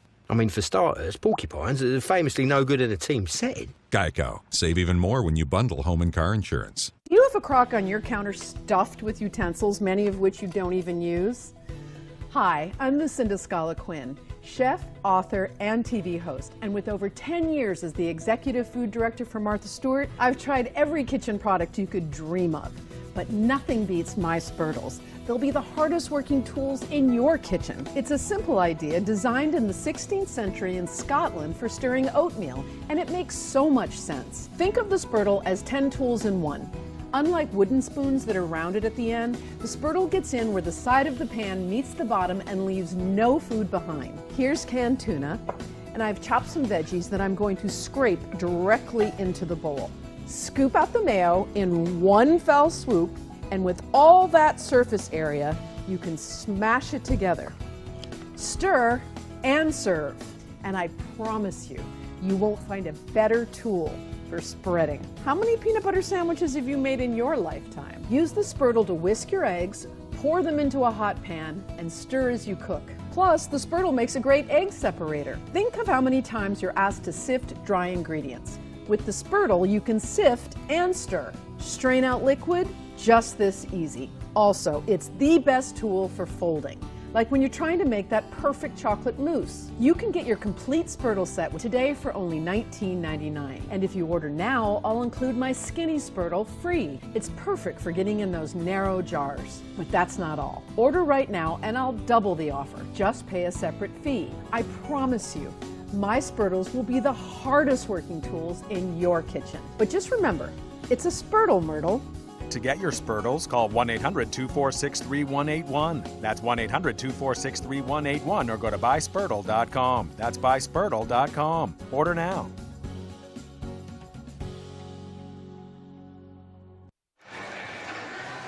Hey, coming up on the PNC Bank halftime report, Jordan Cornette and the gang will get you up to date on all the day's football. They do a marvelous job of breaking down all the action in the ACC, a big first weekend in the ACC. And Georgia Tech was hoping to be part of a little bit of a party, but so far they have been shut down 14-0 by Northern Illinois. Now after the timeout, they can bring the quarterback back in. So Yates with an opportunity to return after they call the timeout. He's back out there looking to throw. He'll step up and run it now. Getting across the 40, and he's upended, but a tough run to gain the first down. Really tough run, and that's a big play. Does a nice job getting, as he climbs in the pocket, it still kind of remains a passer. Thought he might try to get it to Gibbs, but instead he takes off, and then good finish to it. You obviously don't like to see that type of collision, but going for the first down. Good effort by Yates. Well, a lot of us like to see that kind of collision because it's football. What you mean is you don't want to see the quarterback getting hit like that. Well, you're already into your second quarterback in the first half, and so In fact, you were nearly to your third quarterback because his helmet popped off. Pretty good hit there by Rodgers. Yeah. But I will say this, it's almost as if with as poorly as Sims started, it's almost as if this has been a good thing for how the offense has operated. Obviously, it's not a good thing for an injury or a player to be hurt, but in terms of how the offense has operated, we saw a good, accurate throw by Yates, and then we see him take off here, and he clearly, you know, I said it earlier, he's not the runner that Sims is, but he can do that. And he's probably a better natural passer, and so they've, you know, been a little bit more efficient offensively with him in there. They have been. This is the 9th play of a drive that started on their own 3-yard line. First down and 10. Gibbs back in there as the primary back. He'll take the handoff. Gibbs on the move and out of bounds. He gets shoved and pushed into the Georgia Tech bench by Jordan Gandy, who was second team All-MAC last year. That gained only 2 yards. 14-0 Northern Illinois. Under 3.5 minutes to go before the half ends. And the Huskies have, for long stretches of this game, they have dominated. And what they can't do here is give up a big play. This has to be a no big play kind of drive for them. If Georgia Tech is going to come down and score, they have to march it down the field. You can't give up something over your head. 2nd and 8 for Yates. Going to keep this one across the 50, tucking that shoulder. Boy, he is a hard runner. Rodgers with the hit, but not before 7 yards on that gain. Yeah, I mean, he does a good job of finishing. Again, zone read. Defensive end squeezes down. And you go finish the run, kind of protecting yourself. He looks fired up about it, too. Yeah, he doesn't seem to mind the hit. Gibbs with a carry. Trying to get to that sideline, but tripped up by Eric Rodgers, who's made a lot of good tackles, but that's a first down gain. So 1st and 10 as the Yellow Jackets continue to move the sticks. But if you're Northern Illinois, this is what you have to do. If they're going to march you down and score, have it be this way. Again, their mantra coming in was no big plays. Make them work for it. You know, maybe they'll make a mistake like we saw them do when Sims was in at quarterback. Backup tight end Dylan Leonard in the ball game.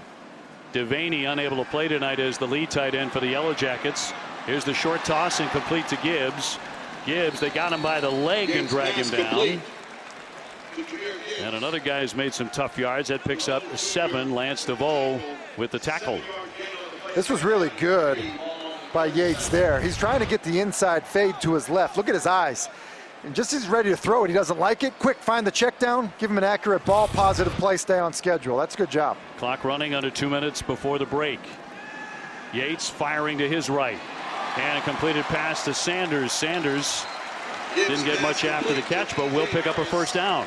And again, it's timing and accuracy. As P.J. Harris has the ball right between the 1 and the 8 when he stops and turns around on his route.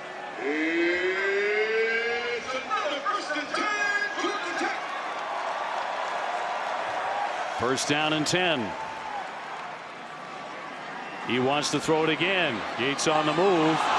Incomplete, intended for Leonard, the tight end, just into the game. And there's a little mesh, a little rub, if you will. And I think the Northern Illinois defenders run into each other, which is why Leonard was so wide open and Yates just not able, as he's drifting away, to get enough on it to get him the football. Well, the Huskies with a man down with 1:23 left in the second quarter. And Georgia Tech trying hard to get their crowd involved. They were anticipating about 40,000 here tonight for their home opener, a whiteout, you know, center stage and all of that. A team, as we mentioned as we came on the air, with an awful lot to prove. And they have lost their starting quarterback Sims to an injury. Not sure if he has any chance of returning tonight. And they got down 14-0. Here's a look at the collision. Yeah, and you basically see these guys here, these two players here, that, you know, kind of going to be a collision there. And it's ugly. And that's how Leonard comes so free. And fortunately, I think we, you know, end up with a pretty serious injury with the unintended collision.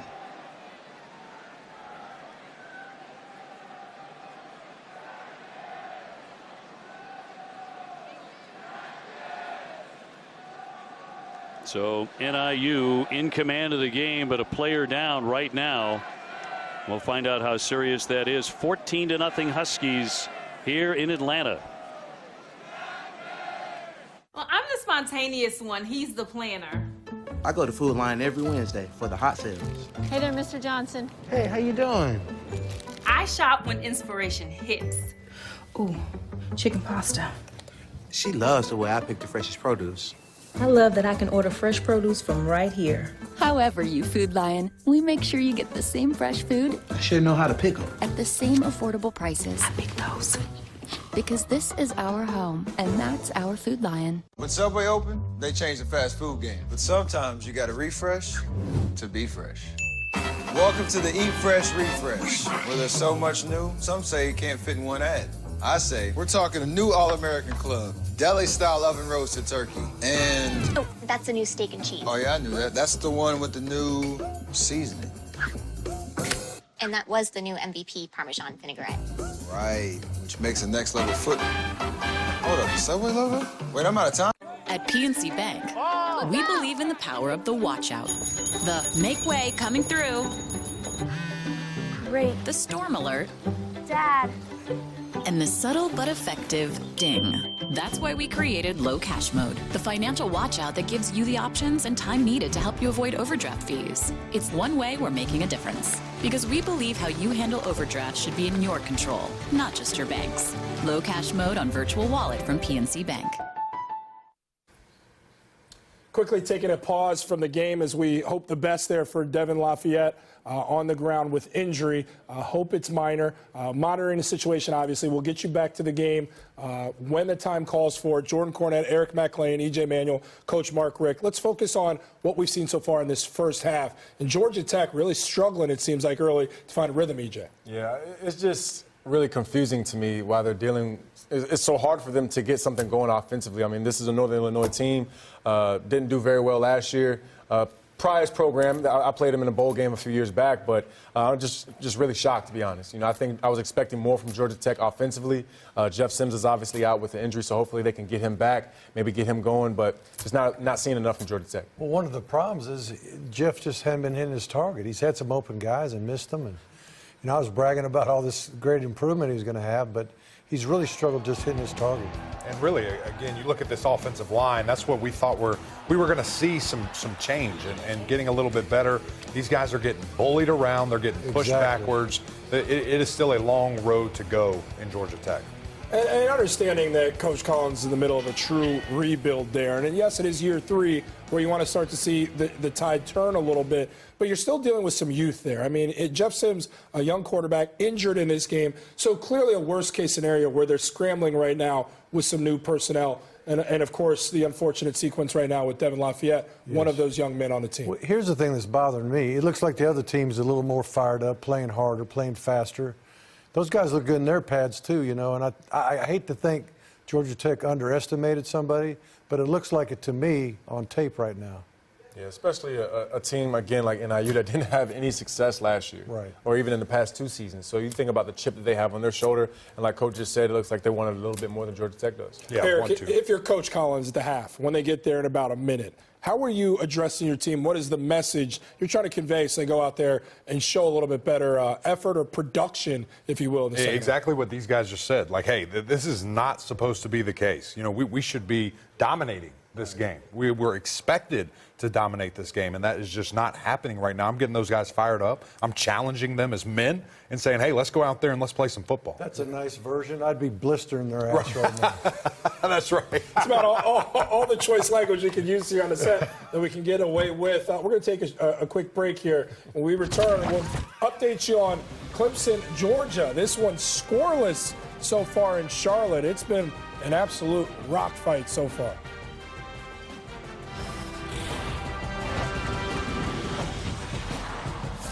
New customers get our best deals on all smartphones. That's right. But what if I'm already a customer? Oh, no problem. Hey, Cam. Yeah. Same deal. Yeah, it's kind of our thing. Oh, it's a great deal. What if I'm new to AT&T? Cam, can... Oh, nice. Hey, but what about for existing Same customers? deal. It's the same. Is he okay? It's not complicated. With AT&T, everyone can ace back to school with our best deals on every smartphone, like the Samsung Galaxy Z Fold 3 5G. Did you hear that? The State Farm thing. Dun-da-da-da-da. I think we're in a commercial. Jake from State Farm, I knew it. Don't worry, Chris. Things are gonna go surprisingly great. Dad, look! Chris! Ooh, see? Surprising. Just like State Farm's surprisingly great rates. I didn't even record. Like a good neighbor, State Farm is there. When someone says comfort sandwich, the first thing you should think of is Arby's prime rib cheesesteak. The second thing you think of is all those fixins melting and mingling in Arby's prime rib cheesesteak. The third thing you think of is how you might work Arby's prime rib cheesesteak into your schedule today. And the last thing you think of is Arby's prime rib cheesesteak. Arby's, we have the meat. Man, it's the worst thing you ever see in a football field is when they bring the ambulance out and they're bringing Devin Lafayette into that ambulance and taking him to an Atlanta hospital. The 6'2" freshman, and he is a native of Brunswick, Georgia. His folks are here. In fact, his mom and dad came out of the stands, and there they are, and obviously are going to head to the hospital to join their son. Tim, what did you see there? It just was as two defensive backs, Eric Rogers and Devin Lafayette, are tracking the guy that they're covering. There's an unintended collision between the two of them, and unfortunately it just was one of those collisions that it ended up being really bad. And leg injury, lower leg injury, and it wasn't pretty, and that's why the ambulance comes to the field, and you just hope and pray that he's going to be okay. And obviously the fact that his parents are here is good to have that comfort. So it brings up 2nd down and 10 for the Yellow Jackets after a long delay. The first play, the 15th play of this drive. They went on a 7-play and a 9-play drive that came up empty. Yates back to throw, firing, has a receiver, it's broken up. He wanted Gibbs and he had him for a split second, but broken up by Nick Ratton on the play, the linebacker. And this is a great play by Nick Ratton because he's beat, but he just hustles and then reads Gibbs's eyes. As soon as Gibbs's eyes get big and arms go up, he extends that right arm to make a play on the football. And it's another example of Dave Patino designing somebody free and open, and the quarterback just not being able to deliver. Hit him on the back of the helmet and the arm. 1:17 to go before halftime. Receiver in motion, McGowan. 3rd down 10. Stepping up. Got some room and hurdles. He got hit. Boy, that's the second play he's made, and that's a 1st down. Just like that, where he's end over end. And this is unbelievable. Basically saying, look, I have an opportunity to play. I'm going to lay it on the line. Going over. I mean, that's a full flip, lands on his feet, which actually carries him forward for the 1st down. Incredible. Got 11 yards and stuck the landing. Yates to fire, throwing for the end zone. Touchdown, Georgia Tech. McGowan from 22 yards. And the Yellow Jackets finally on the scoreboard.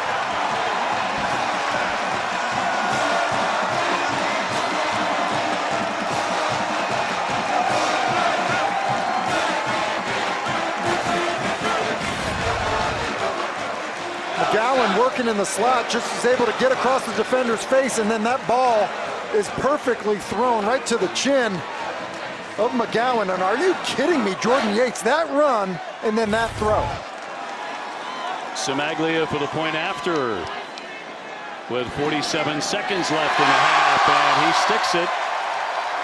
14-7. Man, did the Yellow Jackets need that, because their offense was getting nothing done. But Jordan Yates comes in, 17 plays, 98 yards, and remember the reverse fumble inside the 5 that started this drive. Incredible.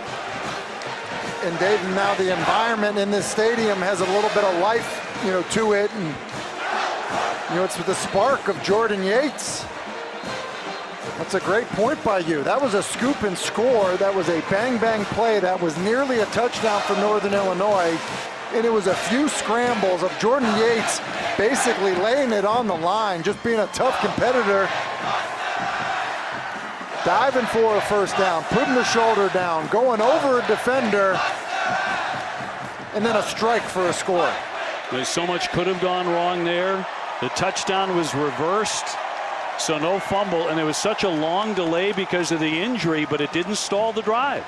No, it didn't. I thought it was going to take some of the energy out of the drive, and you look at the clock and you were going to be up against it, but it was that scramble, flip, stick in the landing.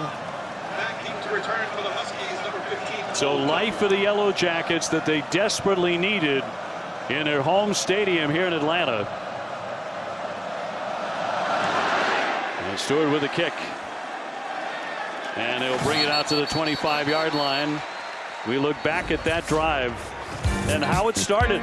It starts off with a little bit of luck because Jordan Mason is fighting for some yards, but that gets overturned, and then Jordan Yates is like, all right, let me take this in my own hand. A little somersault, then I'll flip, and then I'll throw a touchdown pass. And a guy really, very few people were talking about leading up to this game. It was all about Jeff Sims and Jahmyr Gibbs and some of the returning guys on offense. But the star of their first half has been the backup quarterback coming in for Jeff Sims, and Yates with a huge spark. So actual time, that entire drive, including the injury, took 26 minutes into the end zone. And Northern Illinois content to take a knee here. Georgia Tech will have the ball to start the second half.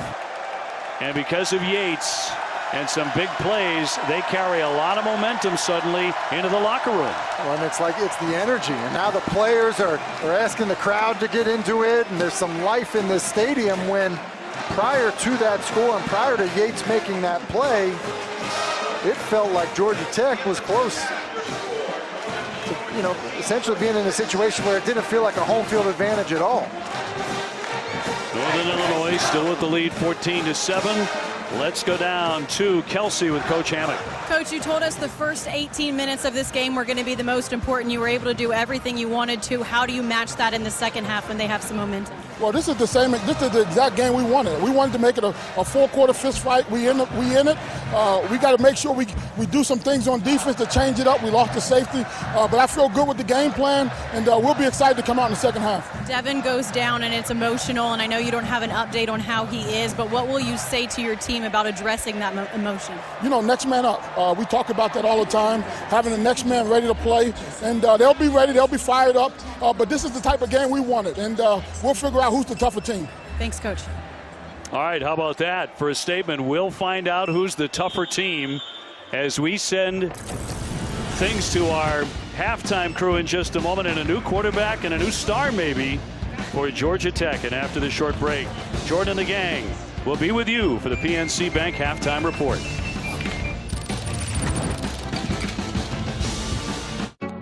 Football is the game of life, and it brings the community together. White, black, boys, girls. Flag, tackle. Football can revive communities. Anybody can play. That family value, that brotherhood is everything. It's really what all it's about, is just having a good time and being able to play. There's never been a better time to play.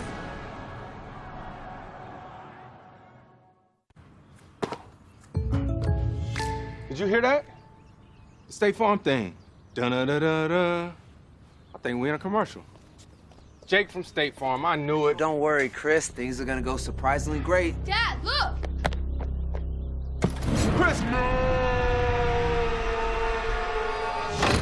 Ooh, see? Surprising. Just like State Farm's surprisingly great rates. I didn't even record. Like a good neighbor, State Farm is there. Death Valley, the 404, the Loud House. It's game time, baby. Enter Sandman, running through the smoke. Shake the gate. Here is the sphere, the packed house. You know what time it is. I'm coming. An offense that will not be stopped. Lockdown defense. Intensity, defeating your rivals. Break the rock, dethroning the champs. Who's going to make a play? Ties the game. This is ACC football.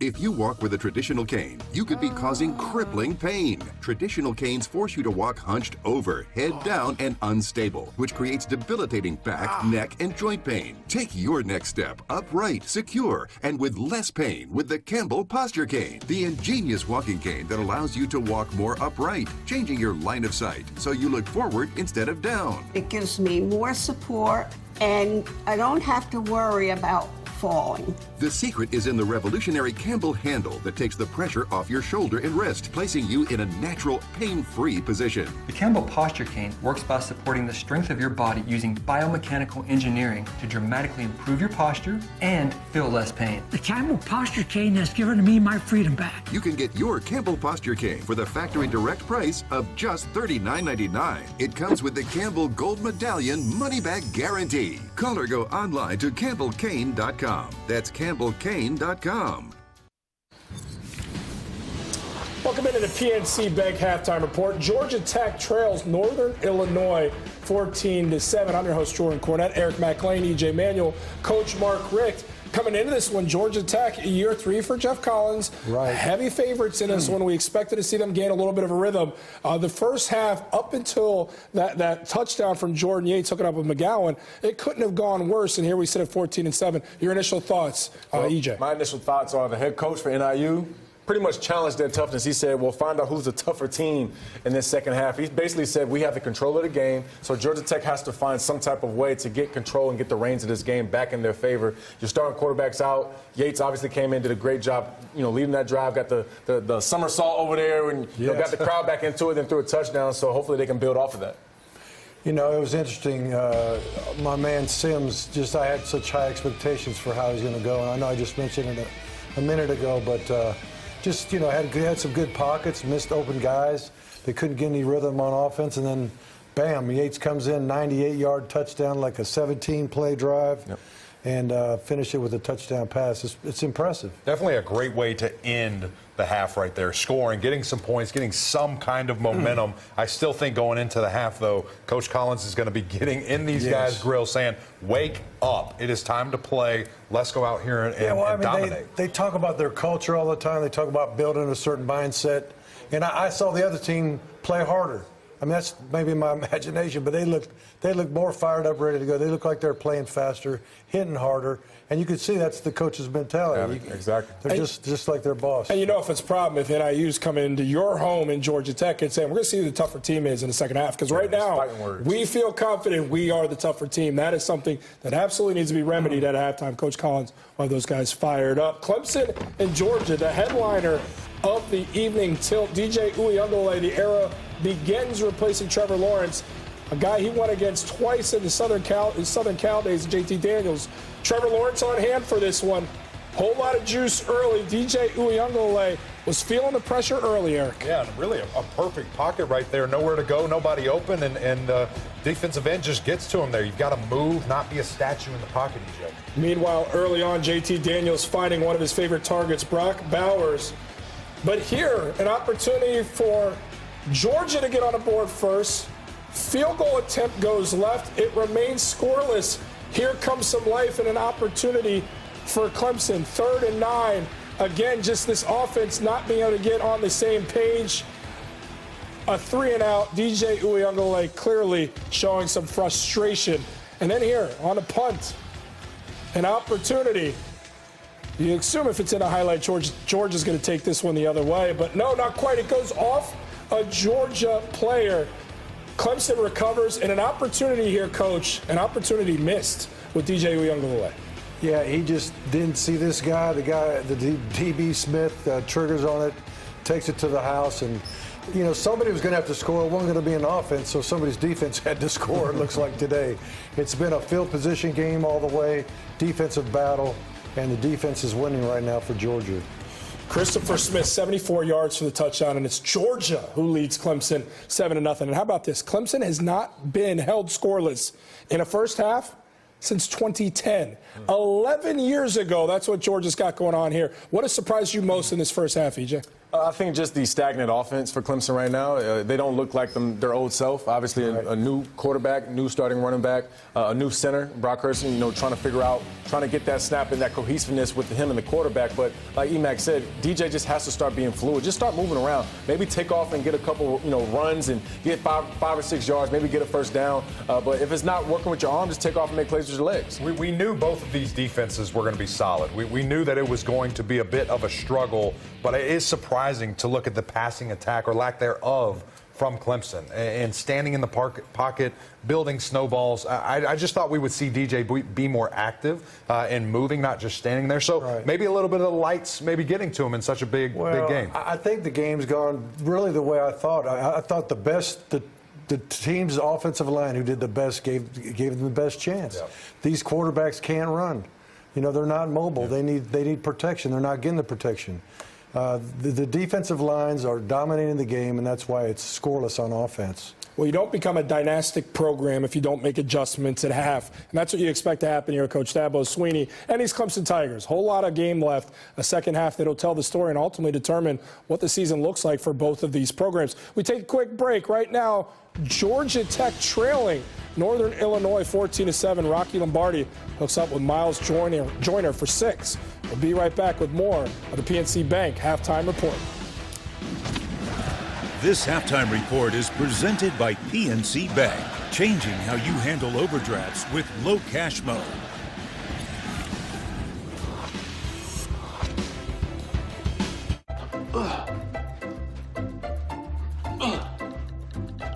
PNC Bank believes that if a pair of goggles can help your backhand get better, then your bank should help you budget even better. Virtual Wallet is so much more than a checking account. Its low cash mode feature gives you at least 24 hours of extra time to help you avoid an overdraft fee. You see that?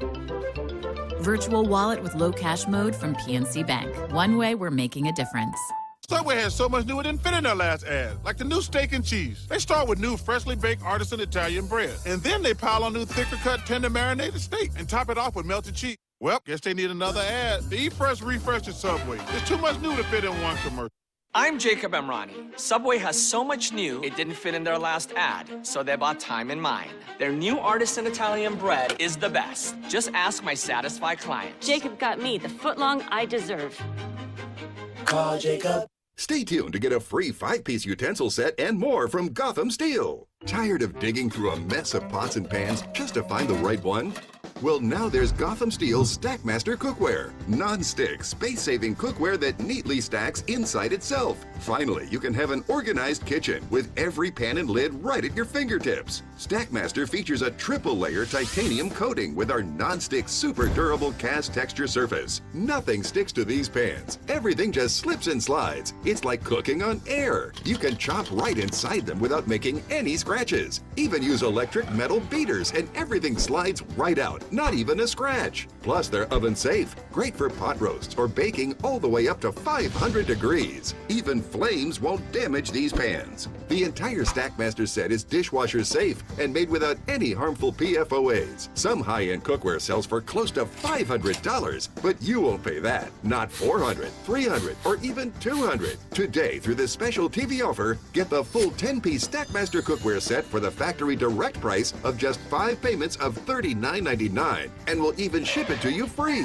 And if you call or click to order today, we're going to drop one payment. You'll get it all for just 4 payments of $39.99, and we'll even guarantee it for a full 10 years. Plus, as a free bonus, you'll get our Stackmaster fry basket and stainless steel steamer insert. But there's even more. We'll also send you our 5-piece utensil set. It includes every utensil you'll ever need in the kitchen. Together, these are a $60 value. Yours 100% free.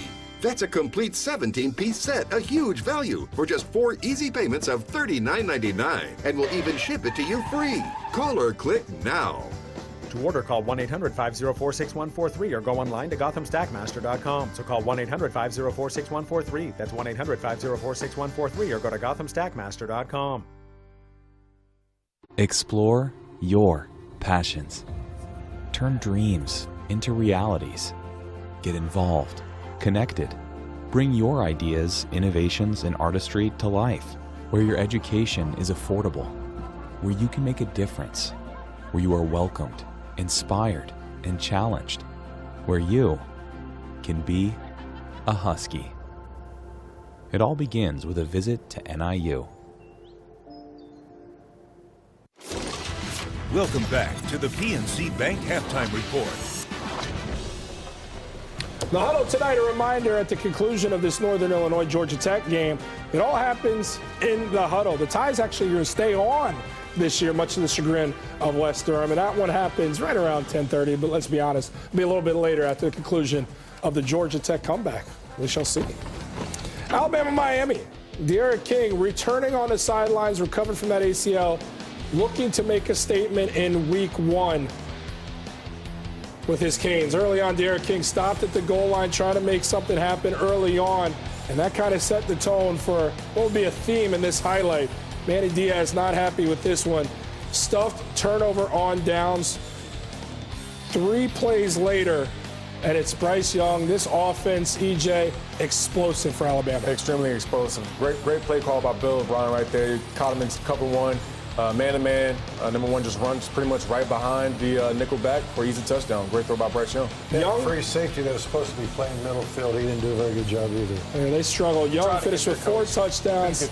Alabama wins this one 44-13. Interesting tweet post-game from Andrea Adelson. She said, as I said on Packer and Durham earlier this week, the most important thing for Miami is what happens after this game. Cannot fall off the cliff the way all the other conference teams did that opened with Bama, i.e. Virginia Tech, Florida State, Louisville, Duke. Eric, your thoughts to an intriguing tweet from Andrea. I completely agree. This is something I've said many a times over the summer as well, because you look at who's next. App State. They're going to love to see Miami right now after that game wounded, and then Michigan State right after that. So it's going to be something that this Miami team has to lock in, regroup. All your goals still right in front of you. Yeah, absolutely. And the thing is, it's as tough a task, but you can learn about yourself being a resilient bunch. Wouldn't you guys agree? Yeah, I agree. I think resiliency is part of the game. And this is football. This is a long season. You got 12, 13 games. One game will not make your schedule. Granted, had they won this game, it certainly would have helped them out a bunch. But you lose the game, lick your wounds, heal up, and go ahead and move forward to the next one. Yeah, absolutely. I mean, if you can go out there and trying to find a way, you're almost better in what you learn from what it takes. Things to learn from. At the top, absolutely. Well, Georgia Tech has an entire second half to turn their fate around as they trail 14-7. Jordan Yates inserting a little bit of life to Kyrie McGowan. See you after the game. This halftime report is presented by PNC Bank, changing how you handle overdrafts with low cash mode.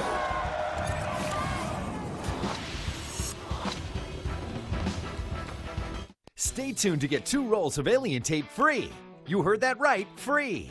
Finally, there's Alien Tape, a revolutionary new tape that doesn't use adhesive, but strong enough to hold an incredible 17.5 pounds on most surfaces. You'll love Alien Tape, the incredible new advanced grip technology tape that instantly locks anything into place without screws or anchors. There's more. Alien Tape is reusable. Remove it, rinse it, and reuse it. Use it again and it's just as strong. Use Alien Tape to hold stuff in place. It locks right down instantly. Keep things secure until you're done. Just give it a twist, and it comes right off. No need to drill into cabinets. Alien Tape will stay in place until you decide to take it off.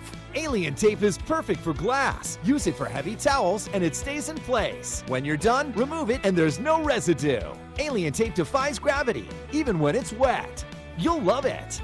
Alien Tape grips to most surfaces instantly. Hang heavy pictures on stone in a flash. Use Alien Tape outdoors. No nails or screws. It's tough and stands up to the elements. Alien Tape is amazing. Alien Tape is the reusable double-sided tape you'll use everywhere. Alien Tape stops furniture from sliding. It locks into place and won't damage floors. You'll love it. Alien Tape keeps carpets in place. Use Alien Tape in the car for backseat entertainment, or easily secure your cell phone while driving. Call or go online to get your roll of the incredible Alien Tape for the low price of just $19.99 plus shipping and processing. But wait, order today, and you can get 2 additional rolls of Alien Tape absolutely free. That's right, for a limited time, you can get 3 rolls of Alien Tape for one low price. That's an amazing amount of Alien Tape. Don't delay. Get yours today. Here's how to order. To order, call 1-800-916-3154. That's 1-800-916-3154, or go to tryalientape.com. So call 1-800-916-3154 or order online at tryalientape.com. Death Valley, the 404, the Loud House. It's game time, baby. Enter Sandman, running through the smoke. Shake the gate. Fear the sphere, the packed out. You know what time it is. I'm coming. An offense that will not be stopped. Lockdown defense. Intensity, defeating your rival. Break the rock, dethroning the champs. Who's going to make a play? Ties the game. This is ACC football. The greatest breakthrough in oral care just got even better. With Waterpik Sonic Fusion 2.0, you can brush and floss at the same time. With 2 times the bristle speed and superior flossing power, it cleans deep between teeth and below the gum line. Clinically proven to be up to twice as effective as regular brushing and flossing for removing plaque and improving gum health. So upgrade your oral care with the world's first flossing toothbrush. Go online or ask your dental professional about Waterpik Sonic Fusion. We've always taken safety seriously here at Sports Center. Recently, we experimented with mouth guards. Welcome into Sports Center alongside Hannah Storm. I'm David Lloyd. What about the entity doesn't want air water for audible? I mean, just after that, you're eating the teeth, you're reading the first highlight. Okay. Donovan and Sue, your car is being towed. Sage and Freddy coming up. We're going to roll that. Boom for next. What? Boom for next. Whoa. At the end of the day, we just got rid of them. Too much drooling.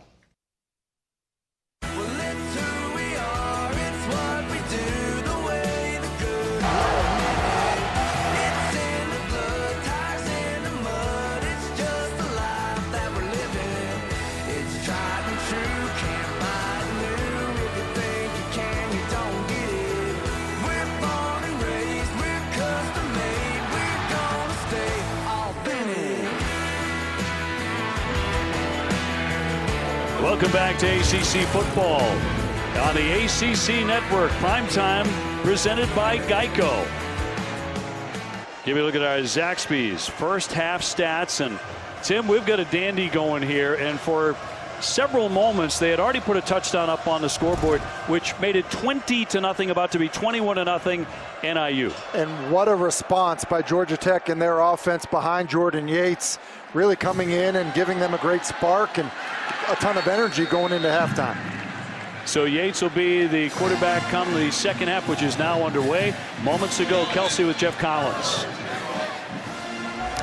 Coach, what was your message to the team at the half? Yeah, we get the ball to start the second half. We need to put another really good drive together.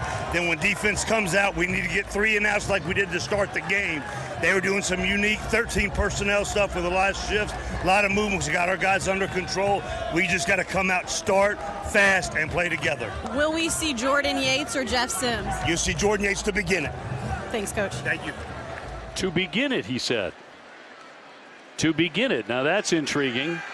Rolling out, here's Yates on the first possession of the second half in the open field before he's taken down by Lance DeVoe. Man, was he a spark in that second quarter. It was,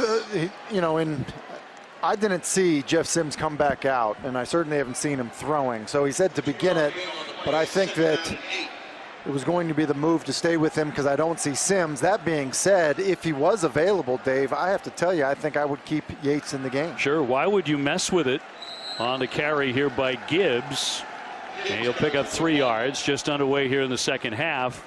And a couple of the runs by Yates are going to be in the highlight film, no matter what that highlight film entails come the end of the season. For the entire season. You do a flip and land on your feet, and then the next play, throw a touchdown.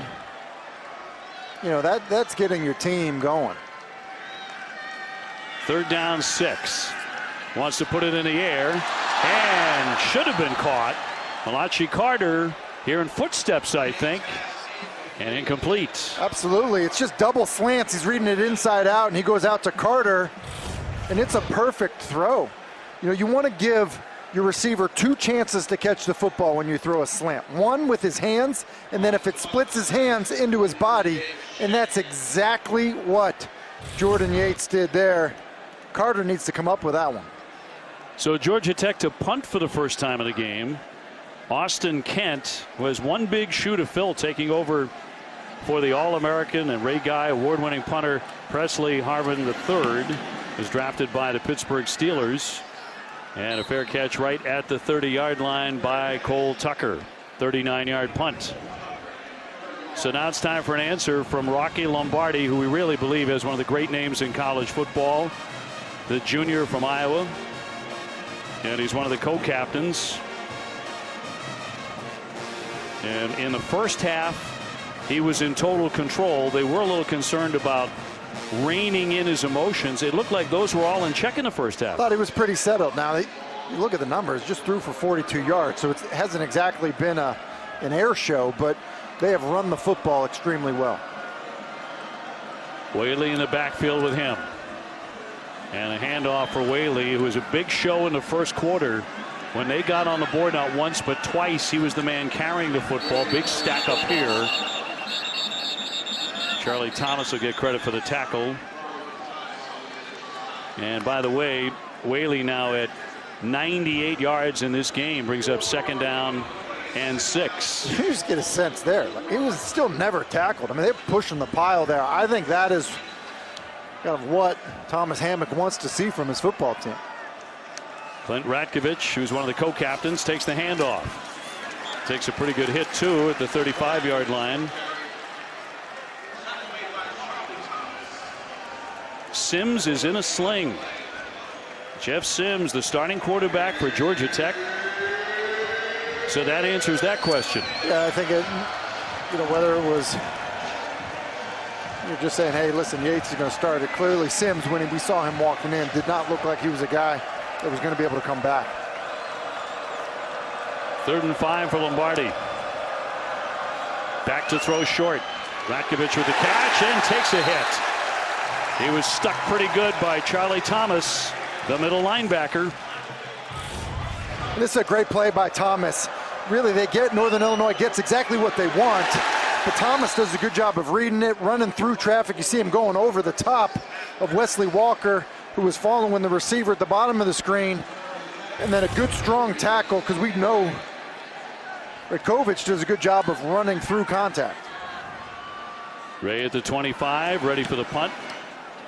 Ferentz gets that one high and drives him back. And he's going to drop the football. And it's going to be recovered. A flag down as well, but NIU all over that drop punt. And a flag down. That's back around the 34-yard line. It's a 51-yard kick. But a flag has been dropped just underway here in the 3rd quarter. Another player down. Illegal formation. Kicking team. 5-yard penalty. 4th down. Jayshon Prophet is down at the 21-yard line for the Huskies. It's Rogers actually down at the 21-yard line. And that is a devastating penalty, Dave. When you think about it, you just recovered a muffed punt return. So 11:56 to go here in the 3rd. 14-7, Northern Illinois leading Georgia Tech.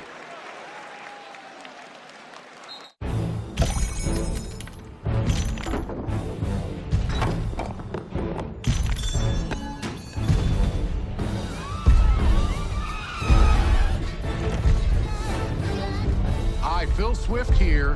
When you need maximum coverage and sealing power, take it to the max with Flex Max. Your favorite Flex Seal products are now giant size.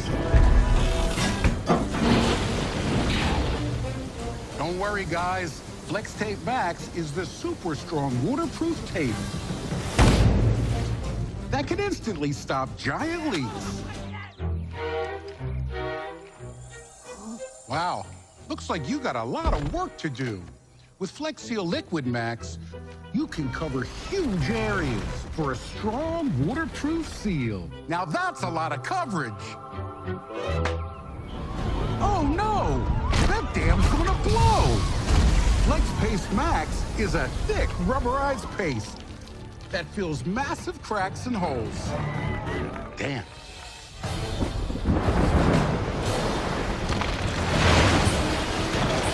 Whoa, let me help you with that. Flex Glue Max creates a super strong bond on wet or dry surfaces.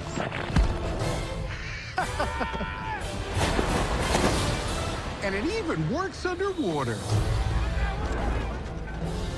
Hey, Captain, you guys need Flex Seal in Max to seal up large areas.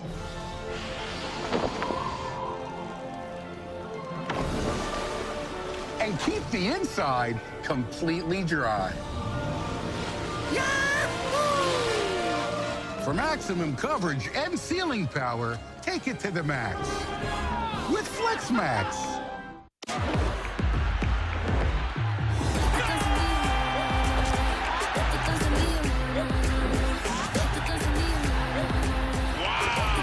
Watch every La Liga game on ESPN Plus and upgrade to the Disney Bundle for even more. Critical mistake by Northern Illinois on the punt formation. Just not having enough guys. You just count them up. You have 7 guys, but I think the issue is these guys aren't far enough up, so they get called for not being on the line of scrimmage, illegal formation, and so even though you're able to recover the punt after it was fumbled, you're back to 4th down and punting the football again. So doing it again, 11:56 to go in the quarter. Ferencz had really launched one previously. Fair catch here by Ray. And good field position. That one only 34 yards. So in the end, Georgia Tech catches the break, 11:48 to go. I think a couple turn of events. The fumble that was the scoop and score that gets reviewed and overturned. And then an illegal formation, which would have given Northern Illinois, had they not done it, the football inside the 20-yard line. And then you get a bad punt. Huskies had really played the cleaner brand of football in the first half. It's not starting that way here in the second half in Atlanta. So Jordan Yates, who led them in the first half to the end zone finally. McGowan in motion. And a handoff, and right back up the middle, it's Gibbs, and he is so tough between the tackles, he'll pick up 12 yards. Yeah, and if I'm Georgia Tech, I'm trying to let my offensive linemen start coming off the ball, which they do here. It's just a little inside zone run. It's a nice cut by Gibbs. One cut north and south, and then finish the run.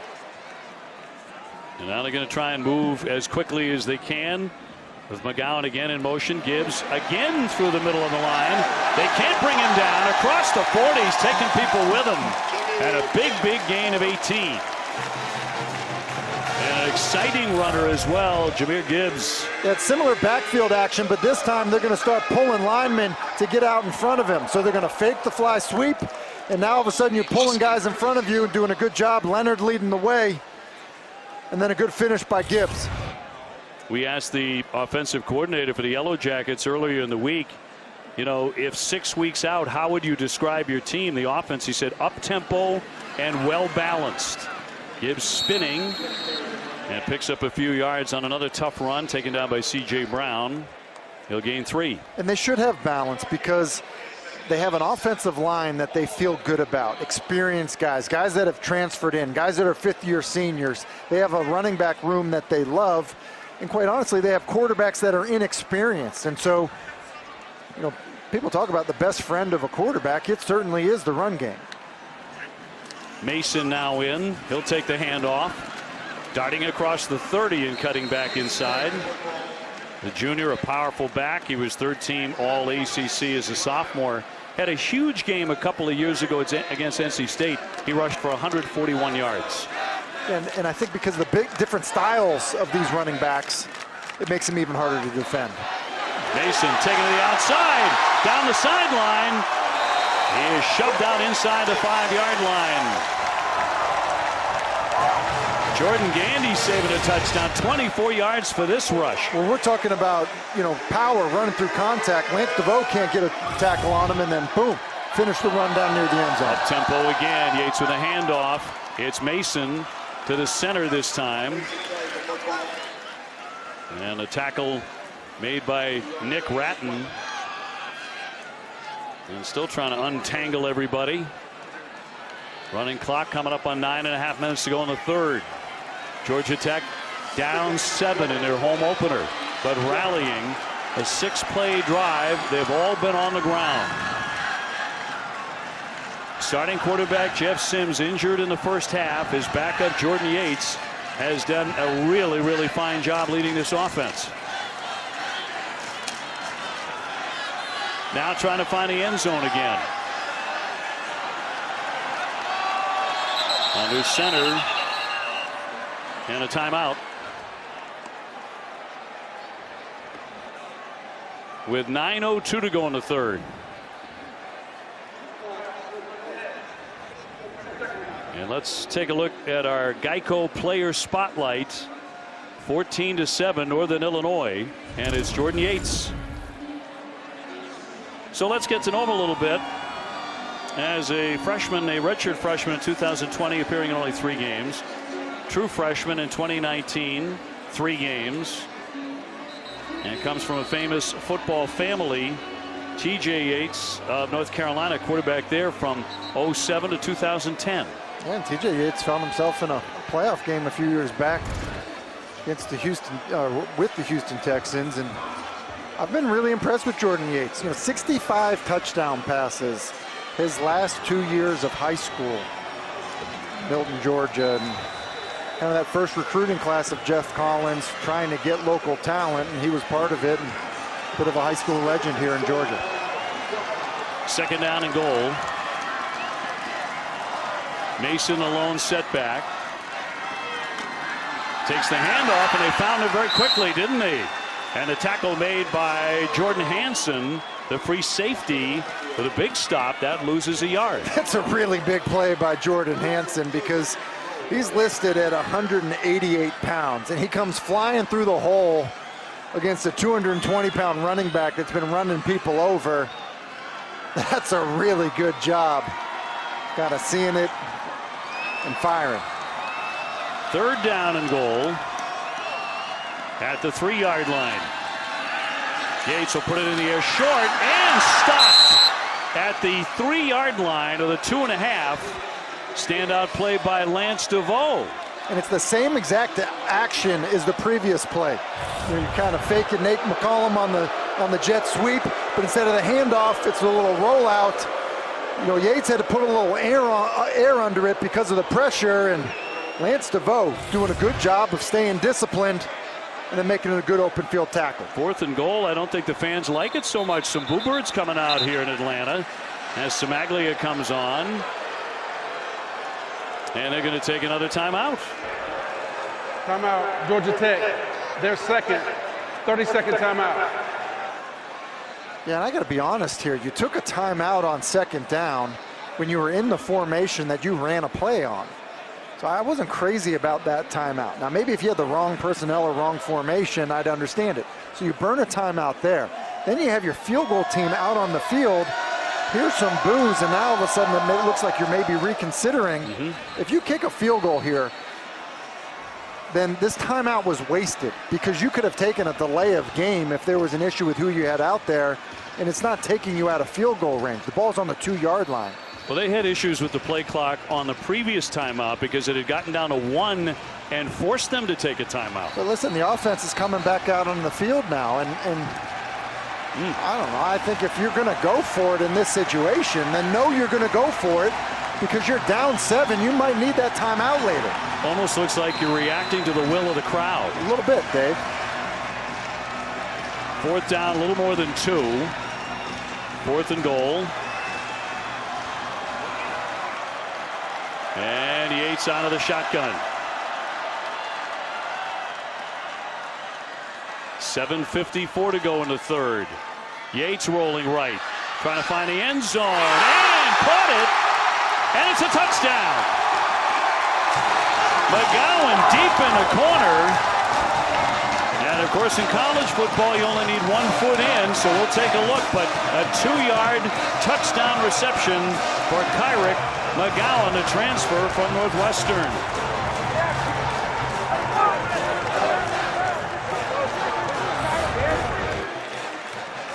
I think the question here is he clearly catches it and his right foot drags, but the question is his left foot out of bounds when his right foot is dragging? And the ruling on the field is a touchdown. The previous play is on the further review. And if we can see it, like, when does he gain possession? And he does a great job, McGowan does, of dragging that right toe, but I think that by the time he has possession, that left foot is already out of bounds. He's got the toe over the line. So let's see, like right when it touches his hands, I think by the time that he catches the football, so like the second it touches his hands, he's not possessing it. He's got to squeeze the football to possess it. And when he does that, that left foot is out of bounds. And so even with him dragging his right toe, and you see the reaction of the Northern Illinois players, they're looking at it on the big screen and they're going crazy right now because they're seeing it as if that toe is out of bounds. Remember, that heel touching first doesn't matter. It's the entire foot. So when that toe is out of bounds, that's the foot. Well, that looks undeniable. And that means that touchdown is coming back. The play under review. By the way, heck of a throw, heck of a catch. And really a cool play design. They're out wide, they shift in tight. You think maybe here comes a jet motion, maybe a quarterback run, and then they sprint out, give the quarterback an option. And you're right, trust your quarterback. He makes a really nice throw. And, I think that, if McGowan had it over again, I think he would try to relax that lower body a little bit more to make that catch. The left foot doesn't step out of bounds. The slot receiver, Kyrick McGowan, brought in to make plays like that out of Northwestern, but this looks to us like it's coming back and will not be a touchdown. That foot got over the line and out of bounds before he made a catch. Yeah, it's that left foot. The right foot, as you said, 1 foot in college, that right foot's dragging, but the left foot's already out. And at the further review, we have an incomplete pass. It'll be first down, Northern Illinois. There's a small contingent who have come from Illinois to support Northern Illinois, but they can make some noise. Back to that play.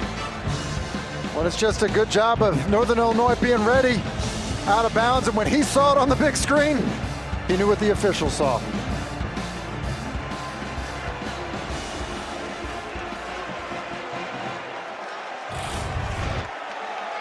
So no touchdown, 7:49 to go here in the 3rd. It was a 9-play drive, 67 yards, and again, they do not score. So Northern Illinois takes over, 1st and 10. Lombardi back to hand off. Once again, it's Whaley. Whaley trying to get some extra room ahead. Harrison Whaley, their top returning rusher. He was the man in the first quarter. Trey Swilling eventually with the tackle. 2nd down, 7. You heard Jeff Collins at halftime tell Kelsey, 13 personnel. That means 1 back, 3 tight ends, and they're just hammering the football out of that look. I would think at some point, Northern Illinois is going to give you that 13 personnel. Basically what we're looking at here, only this time it's got a fullback in the backfield. Some type of play action shot down the field. And flags down and whistles. And just as the play developed, Northern Illinois, remember, did not win a game last year. They were 0-6. Coach Hammock's team couldn't even start playing until November because of the rules in the MAC and COVID-19. Snap infraction. Offense. Half the distance to the goal. Second down. Boy, he really threw down the gauntlet at halftime, didn't he, when Kelsey Riggs was talking to him, and Coach Hammock said, we'll see who the tougher team is in the second half. Well, they feel like they had a really physical training camp, and so they were ready. They felt like, hey, we're going to be ready to tackle. We're going to be ready to block, and wait until these guys get a thigh to the face mask trying to tackle our backs. Second down 9 from the end zone. He's going to throw it out. A leaping catch, and that is going to be completed on the sideline. And that was Messiah Travis with the grab. Georgia Tech was waving it off. Take a look. Well, it's an incredible catch. Go up and fight for the football, and you don't get it clean right away. And it's an excellent job of competing. And another outstanding throw by Lombardi. Hasn't made a ton of them, but he's been on the money with a number of those, and they're going to run it out on a big gain here. Yeah, and listen, I think he made the wrong choice here. Wesley Walker bites on the double move. If he chooses inside, Tyrese Ritchie maybe scores. But instead, Lombardi chose to go outside. Now it's a great catch outside, but you maybe had a touchdown had you chosen the inside double move. Big first down here for the Huskies. 6 minutes to go in the third. Whaley again with a carry. He's gone over 100 yards in this contest. And he's having himself a night. Ely with the tackle. 122 yards and climbing by Harrison Whaley, the running back. Yeah, and I tell you, the guys up front are doing an incredible job. Whaley is running hard. He's showing good patience and strength. But the guys up front are getting all kinds of movement. Hand off for Rakovic. Trying to get outside. He is strung out. Quez Jackson with the stop, but they do pick up a first down. Rakovic probably has not been as involved in the offense as we thought he might, but he's had some big carries. Yeah, he's had some big carries, and I think that, he's a change of pace, different back, and so I think changing the speeds of the back is, something that can give a defense trouble. 14-7, NIU with the lead here at Georgia Tech. Rakovic gets the handoff from his roommate, and they are co-captains. Quez Jackson tackles him as we approach the 5-minute mark and is staying on the ground here. Yeah, and I would tell you with Rakovic, I feel like we've seen them run outside zone a few times with him, and there's just too much speed on the Georgia Tech defense for him to run outside zone. It works with Whaley. With Rakovic, I would go right at the Georgia Tech defense. Harrison Whaley has had a major night. Big stamp on this one. He's not done either. He'll get another attempt. They're going to take him down as he broke across the 50-yard line. Zamari Walton with a high tackle, a 6-yard gain. Now Whaley has been running wide, left and right. And I was just about to say, you see his speed there. The ability to kind of bounce it. It's not like they haven't called inside runs for him, but he's really showed great speed getting to the perimeter, just even on that run there. Turning the corner. Once again, they are turning to the freshman back from Iowa. Quarterback and the primary back, both from the great state of Iowa. Tried a bit of a delay, it looked like, but Georgia Tech saw that coming. Wesley Walker, he was the first man to react with the tackle. And it's really good disguise by the Georgia Tech defense. Wesley Walker's kind of in and outing the slot receiver, and Lombardi, who's done a good job of getting his offense into the right run look, gets fooled by Walker. And you see the top of the screen, here comes Walker. He's unblocked and he's in the backfield. So Whaley's been outstanding, but you have a player like Wesley Walker flying off the edge. Not gonna break that tackle. Ferentz the punt. Ray standing back at his 10-yard line. End over end punt. And he's going to try and take it, and he is going to make a mistake. They're going to push him back and shove him out of bounds around the 5. Long way to go here for the Yellow Jackets. A 40-yard punt. 14-7 Huskies. Well, Geico's 85 years isn't just about time, It means experience. I mean, put it this way. If I told you I'd been jarring raspberry preserves for 85 years, what would you think? Well, at first, you'd be like, that has got to be some scrumptious jam. And then you'd think, he looks fantastic. I must know his skincare routine. Geico, saving people money for 85 years. Beg your pardon. Well, I'm the spontaneous one. He's the planner. I go to Food Line every Wednesday for the hot sales. Hey there, Mr. Johnson. Hey, how you doing? I shop when inspiration hits. Ooh, chicken pasta. She loves the way I pick the freshest produce. I love that I can order fresh produce from right here. However you Food Lion, we make sure you get the same fresh food I should know how to pick them. at the same affordable prices. I pick those. Because this is our home, and that's our Food Lion. I love Made In. I love what Made In represents. With the product, you could tell that there's extreme craftsmanship. You would think a pan is a pan until Made In came along, and I went, wow, these things are something better. I use Made In both at home and here at Kraft in New York City. They're beautifully made and will help you take your cooking to the next level. Those are the pans that we use at Alinea. We're going to have the best pans in the world at one of the best restaurants in the world.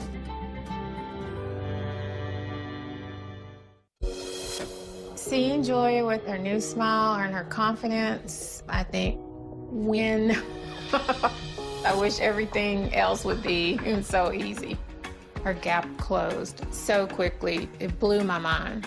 It was very reassuring that a doctor designed a treatment plan specifically for her. She's very much more social, more expressive since she got her treatment.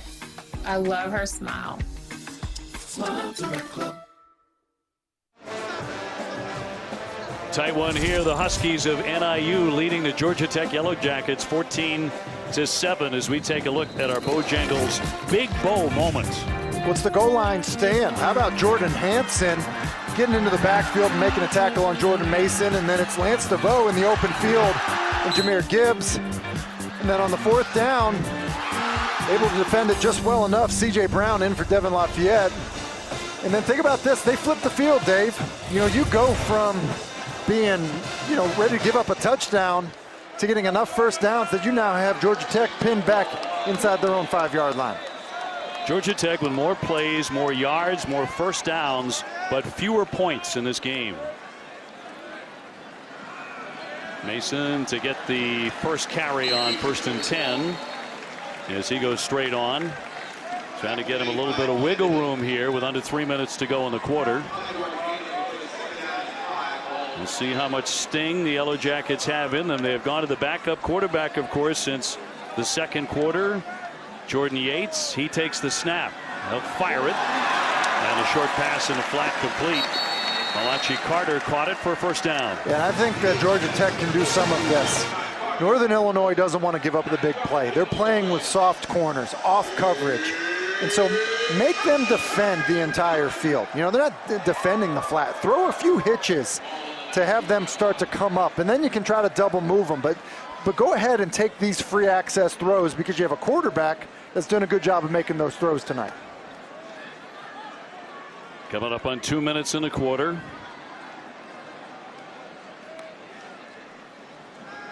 Yates wants to get it in the air again. That'll be complete to Sanders. Yates pass complete to number 12, Adonicus Sanders. And that's exactly what I'm talking about, Dave. You just threw a hitch to the left, now throw a hitch to the right. If you're going to continue to get off coverage on first down, go ahead and take the 5-yard completion. Brings up 2nd down and 5.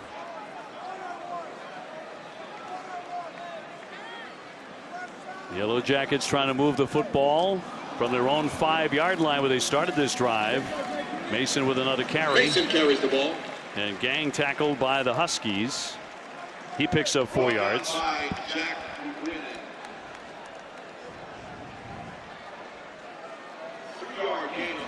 And the clock continues to run in a tight one here in Atlanta. And I'd look for another free access throw here. It's 3rd and 2. If you get off coverage, go ahead and throw that hitch like you did on the early downs. 3rd and 2. And keeping it on the ground, and Mason trying to get inside and pushed outside. on a tough run there, but picking up a first down.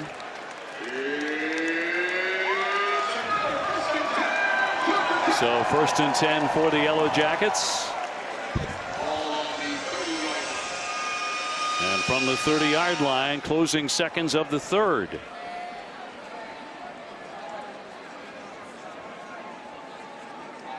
And Gibbs back in there as one of the running backs. He's back to throw. Looking deep this time. A flag down. It's incomplete. Flag at the 50.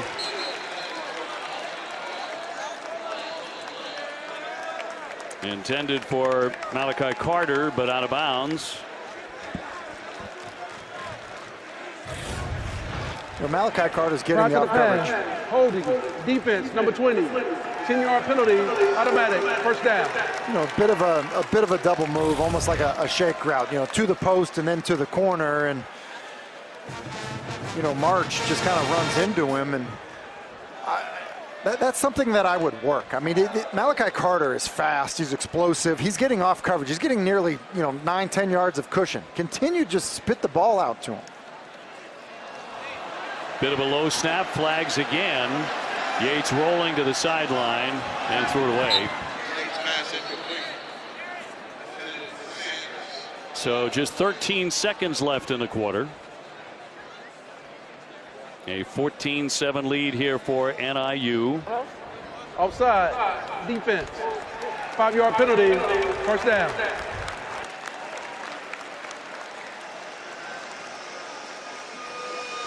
First down and 10.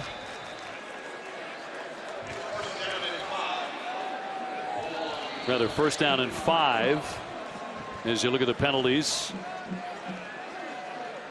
NIU 9 for 63 yards.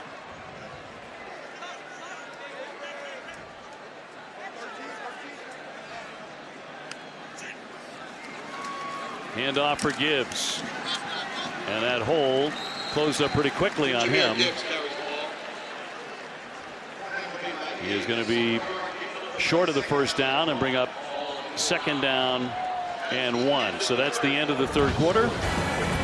It will come down to the final quarter here in Atlanta. Northern Illinois 14-7 over Georgia Tech as the Huskies try and spring the upset.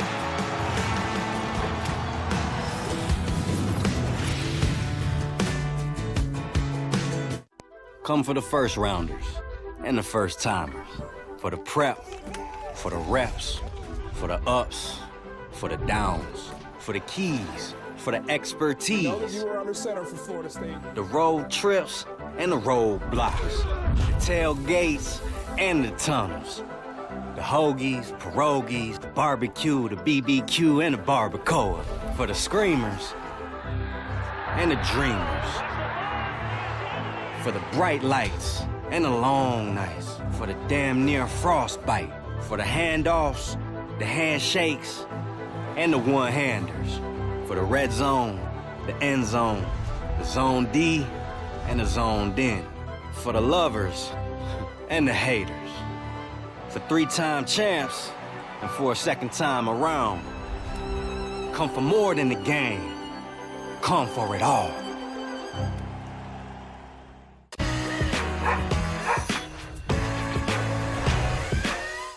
Stay tuned to get 2 rolls of Alien Tape free. You heard that right, free. Finally, there's Alien Tape, a revolutionary new tape that doesn't use adhesive, but strong enough to hold an incredible 17.5 pounds on most surfaces. You'll love Alien Tape, the incredible new advanced grip technology tape that instantly locks anything into place without screws or anchors. There's more. Alien Tape is reusable. Remove it, rinse it, and reuse it. Use it again and it's just as strong. Use Alien Tape to hold stuff in place. It locks right down instantly. Keep things secure until you're done. Just give it a twist and it comes right off. No need to drill into cabinets. Alien Tape will stay in place until you decide to take it off. Alien Tape is perfect for glass. Use it for heavy towels and it stays in place. When you're done, remove it and there's no residue. Alien Tape defies gravity, even when it's wet. You'll love it. Alien Tape grips to most surfaces instantly. Hang heavy pictures on stone in a flash. Use Alien Tape outdoors. No nails or screws. It's tough and stands up to the elements. Alien Tape is amazing. Alien Tape is the reusable double-sided tape you'll use everywhere. Alien Tape stops furniture from sliding. It locks into place and won't damage floors. You'll love it. Alien Tape keeps carpets in place. Use Alien Tape in the car for backseat entertainment. Or easily secure your cell phone while driving. Call or go online to get your roll of the incredible Alien Tape for the low price of just $19.99 plus shipping and processing. But wait, order today and you can get 2 additional rolls of Alien Tape absolutely free. That's right, for a limited time, you can get 3 rolls of Alien Tape for one low price. That's an amazing amount of Alien Tape. Don't delay. Get yours today. Here's how to order. To order, call 1-800-916-3154. That's 1-800-916-3154 or go to tryalientape.com. So call 1-800-916-3154 or order online at tryalientape.com. All right, heading into the fourth quarter, and a tight one as NIU continues to hold a 14-7 lead over Georgia Tech. Great to have you with us, Tim Hasselbeck, Dave O'Brien, and Kelsey Riggs from Atlanta. And Gibbs will try to run to the right side. He's denied. And Gibbs, before that carry, had rushed 13 times for 91 yards and averaging 7 yards per carry.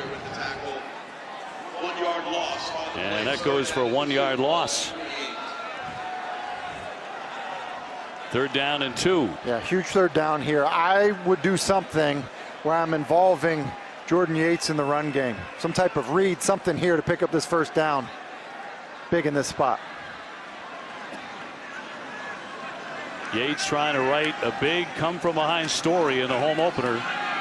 Gibbs trying to carry again, gets to the 50. And so that's going to be close to the 1st down marker. Devontae O'Malley with the tackle. It's 4th down and 1. And they're going to go for it here on 4th down and 1. As quickly as they're going. Gibbs again. He dives ahead. He'll pick it up on a 1st down. Let's get down to Kelsey. Well, Dave and Tim, I've been really impressed by Jordan Yates and just his composure all throughout this offseason. Their head coach says he preaches calm brings calm and chaos brings chaos. We've seen it on the sidelines all night. These coaches have never been too high, never let the players get too low. Their offensive coordinator, Dave Patnode, after that touchdown was called back, he said, "We ran it, we're rolling, keep going, we're good." 1st and 10 in midfield for the Ramblin' Wreck at Georgia Tech. Yates flares it out, and a short pass complete, and caught by Harris. The 6'3" sophomore out of Noonan, Georgia, with the reception. And look, those aren't exciting, but you're making Northern Illinois defend the entire field. The corners are playing with so much cushion. Go ahead and throw the hitch. Pick up 4 yards. You'd be thrilled if you had 4 yards on a 1st down run. Hand off again. It'll be Mason with some tough yards to the right side of the line. He'll gain 3 the hard way. Stopped by DeVoe. 3-yard gain on the play. It's 3rd down and 3. Ball on the 42. So Georgia Tech running the football. Early stages of the 4th quarter. Mason's in there again. Yates this time. Pressure on him as he was going down. He flung the football and he lost his helmet again. That's happened to him a couple of times. Incomplete.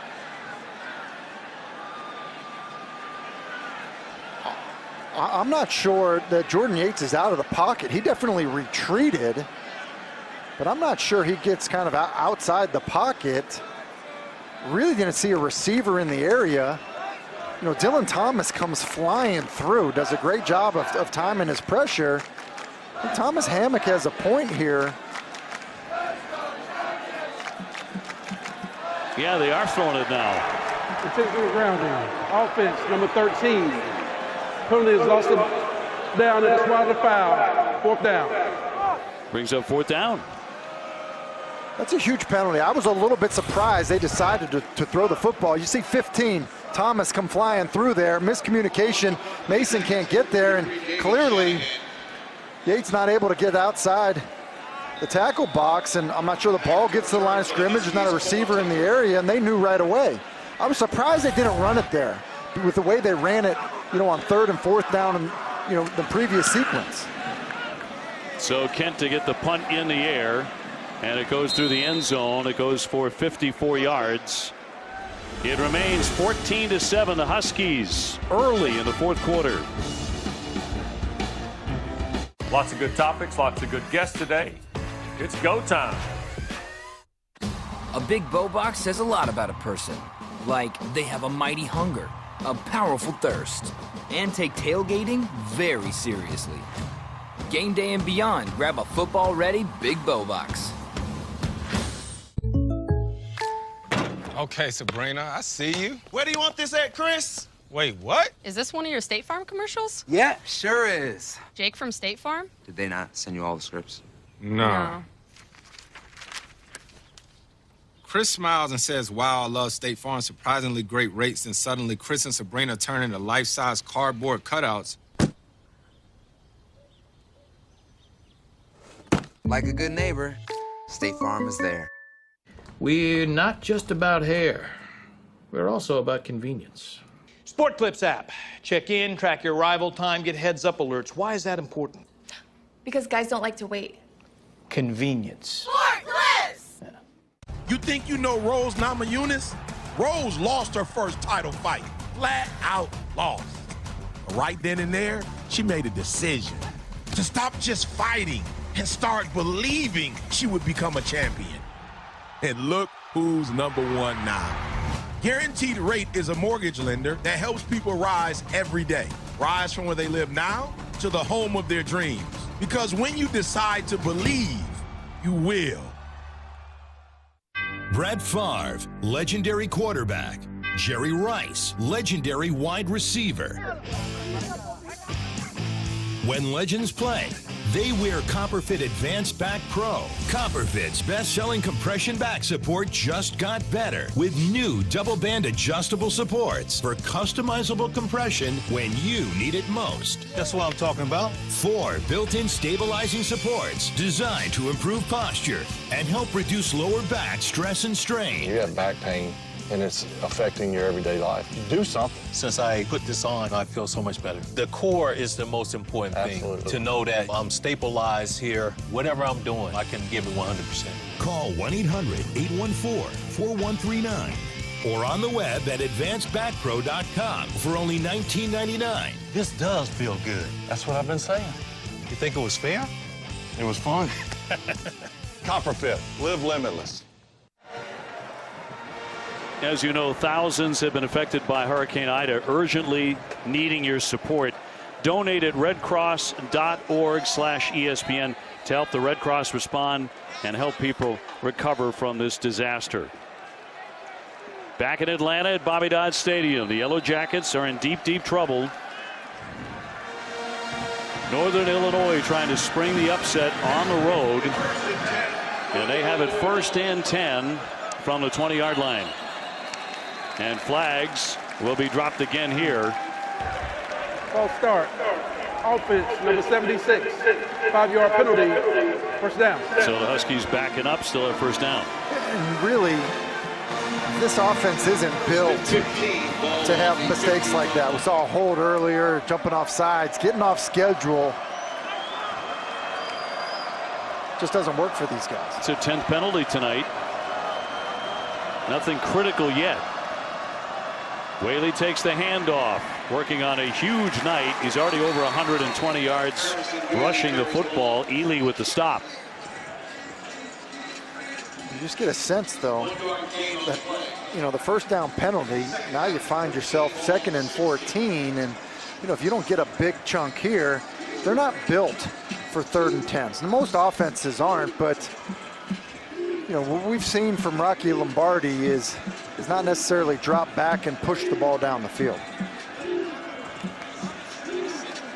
Well, if you missed it last night, heck of a game down in Blacksburg. Virginia Tech pulled it out and had to sustain a big run at the end by North Carolina. Whaley with another carry.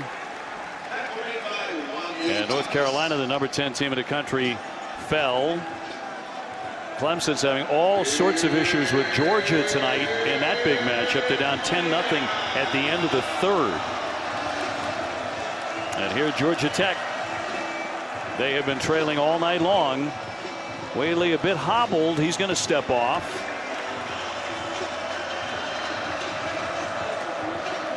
Third down and 11 with 11 minutes to go.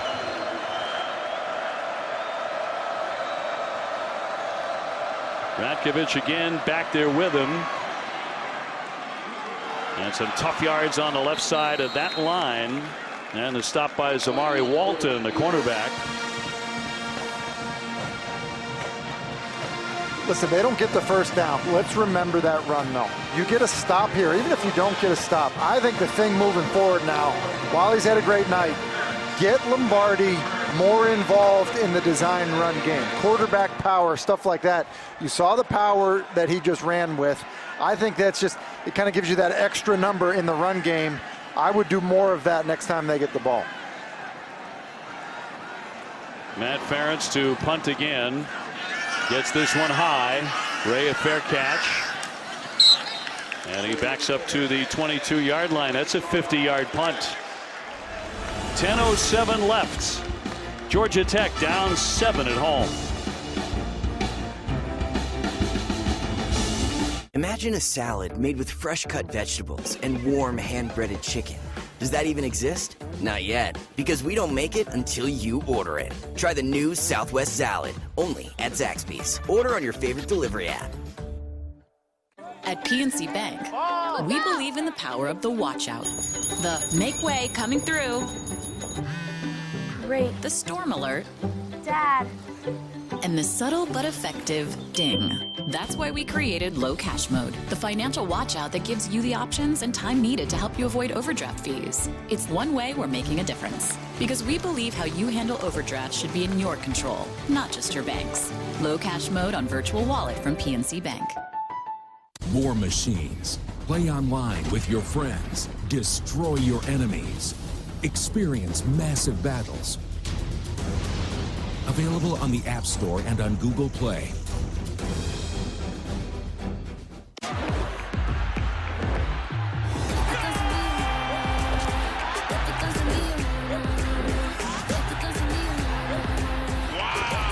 Watch every La Liga game on ESPN Plus and upgrade to the Disney Bundle for even more.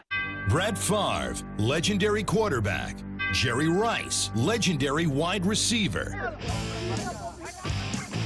When legends play, they wear Copperfit Advanced Back Pro. Copperfit's best-selling compression back support just got better with new double-band adjustable supports for customizable compression when you need it most. That's what I'm talking about. 4 built-in stabilizing supports designed to improve posture and help reduce lower back stress and strain. You have back pain, and it's affecting your everyday life. Do something. Since I put this on, I feel so much better. The core is the most important thing. To know that I'm stabilized here. Whatever I'm doing, I can give it 100%. Call 1-800-814-4139 or on the web at advancedbackpro.com for only $19.99. This does feel good. That's what I've been saying. You think it was fair? It was fun. Copperfit, live limitless. Beautiful night in Atlanta. Not so much for the Yellow Jackets at home. They're down 14-7. Ranked ACC teams now. Clemson having all sorts of trouble right now. North Carolina losing at Virginia Tech by 7. And Miami blown out by #1 Alabama. Yeah, it was kind of ugly so far, especially with that Clemson score. Yates winding up to throw. Throwing deep. Looking for a receiver. That's going to be caught by Carter. And a giant gainer, exactly what the Yellow Jackets needed as they air it out. It's exactly what they need, and it's exactly what Northern Illinois can't do. You know, Georgia Tech's had a hard time punching it in sustaining drives. Giving up the big play is the one thing you can't do. Keep everything in front of you if you're Northern Illinois. 53-yard pass play. And going pretty quick, too. And tied up, it's Gibbs as he is dropped, but here's the route. You know, down at the bottom of your screen, you know, Carter's a guy that they feel like has great speed, can run by people, and it's exactly what he does. Jordan Gandy doesn't have a chance, and it's a really nice throw by Jordan Yates. Sims, despite the bad wing, loving it on the sidelines. 2nd and 10 at the 24-yard line. Little play action. Time to throw. Now on the move is Yates. Looking downfield. He's going to tuck it. And he fumbled it out of bounds. Yates has proven to be a very gutsy runner. Jordan Hansen came up to meet him. And that gained 4. You know, he was trying to work Kyrick McGowan in the middle of the field, kind of like, so he's running here like this to the post, but he falls down. And right as Yates is ready to throw it to him, he slips and falls. He comes off of it and eventually tries to get it to him. And another tough finish to a run by Yates. Well, big play on this drive, 53 yards to Malachi Carter. Gibbs back in at a running back. Yates, the backup quarterback, will hand off. Gibbs trying to down outside, has a little bit of room, but that swallows up quickly, and they down him at the 15.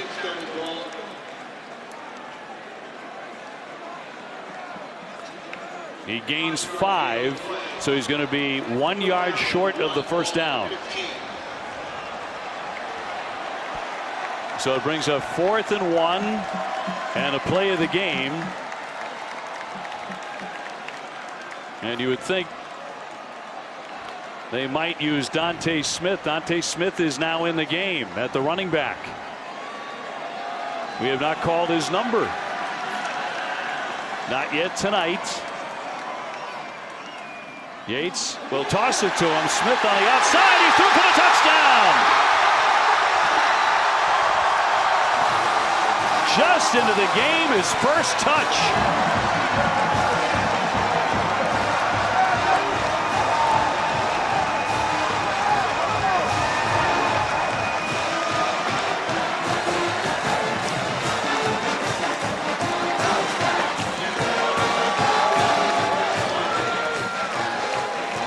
So the Yellow Jackets have pulled to within 1 with 7:44 to go in the 4th. The lack of success kicking field goals earlier in the game probably led to the decision to go for it. And it's a great play call by Dave Patnode. Basically a little fake jet sweep flip to get Smith on the edge. And Simaglia on for the extra point to tie the ball game, and he drills it. 5 plays, 77 yards, and a touchdown. And a great response by the Georgia Tech offense, finishing it off on a 4th down conversion to Donovan Smith for the score.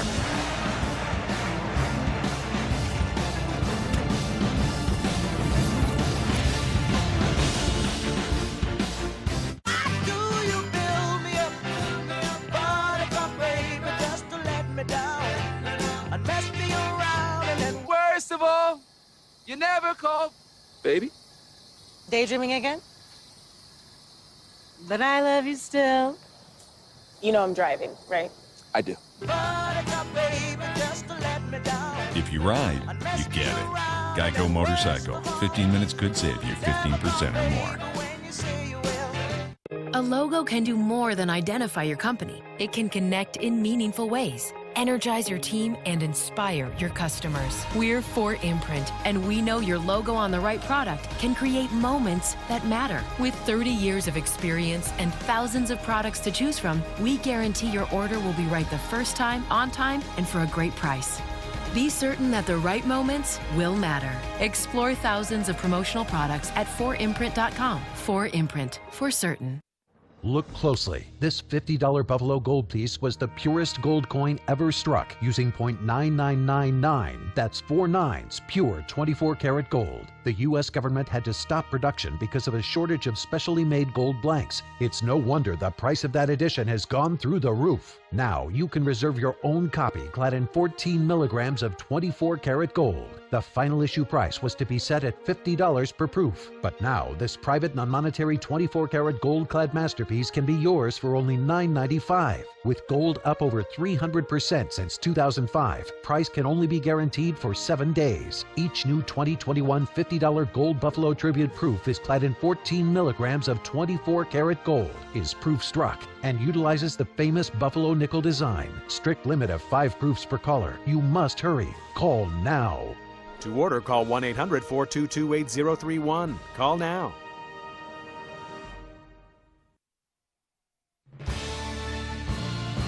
ACC Network College Football Primetime is presented by Geico. Save even more when you bundle home and car insurance.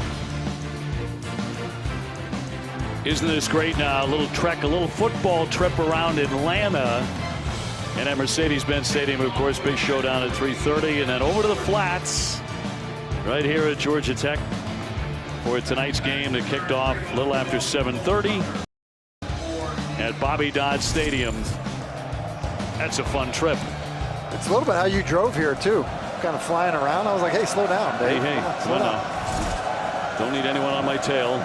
7:44 left in this one. And a heck of a showdown coming up. We're tied 14-14 as the Yellow Jackets will kick off. And through the end zone for a touchback. It'll come on out to the 25. Since the reversed fumble, the game has really flipped, hasn't it? Because look at how badly the Yellow Jackets have outgained NIU. Yeah, I mean, incredible. I mean, it just basically turned the game around. They flipped the field. A bunch of those yards came there, and that's a huge opportunity for this Northern Illinois offense. I said it last time, and I would at some point get to quarterback designed runs. Georgia Tech's kind of rallied around your traditional run game. I think you need to get Lombardi involved in it. Quarterback will take the snap, wants to throw. Has time, fires downfield, and tipped away, broken up by the Yellow Jackets. He wanted Travis, and he almost came up with an outstanding catch, but broken up. Trey Swilling there with the breakup of the play. And it's a great play by Swilling. This ball could be thrown a little bit more to the middle of the field. You see Travis kind of has to slow down. That allows Swilling to recover.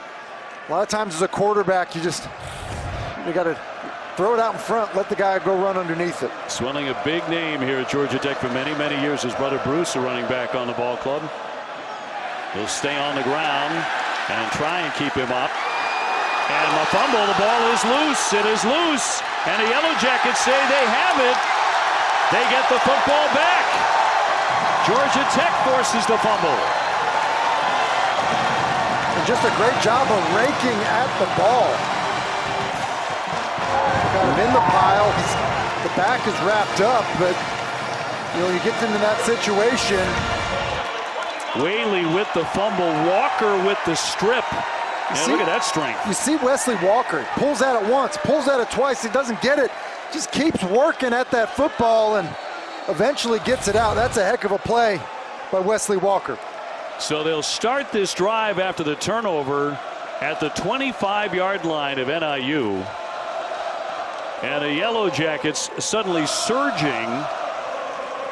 And now with their backup, Jordan Yates at the controls, they're trying to punch it in again here in the fourth quarter. Georgia Tech has not led in this football game. Mason, a running back.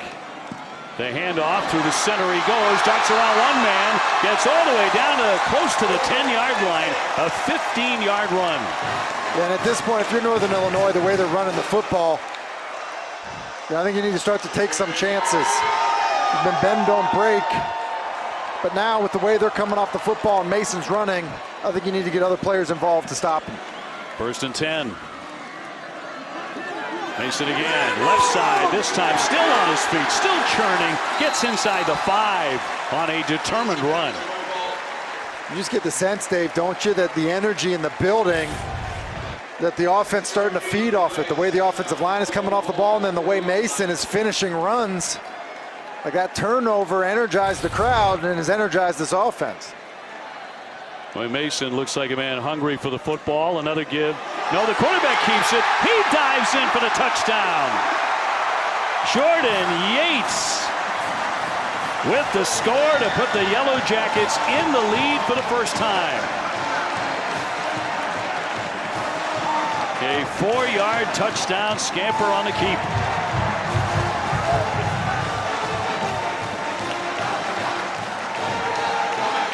Jeff Sims happy about it. How about just the response we showed since that fumble? Well, then we get another fumble, and here comes Georgia Tech. And they cash in with 6:32 to go in this contest. And the Yellow Jackets are now in control, 21-14. A huge fumble. Wesley Walker gets it started, rips the football out, gives Georgia Tech offense a chance. And then it's Jordan Yates with an extra job punching it in.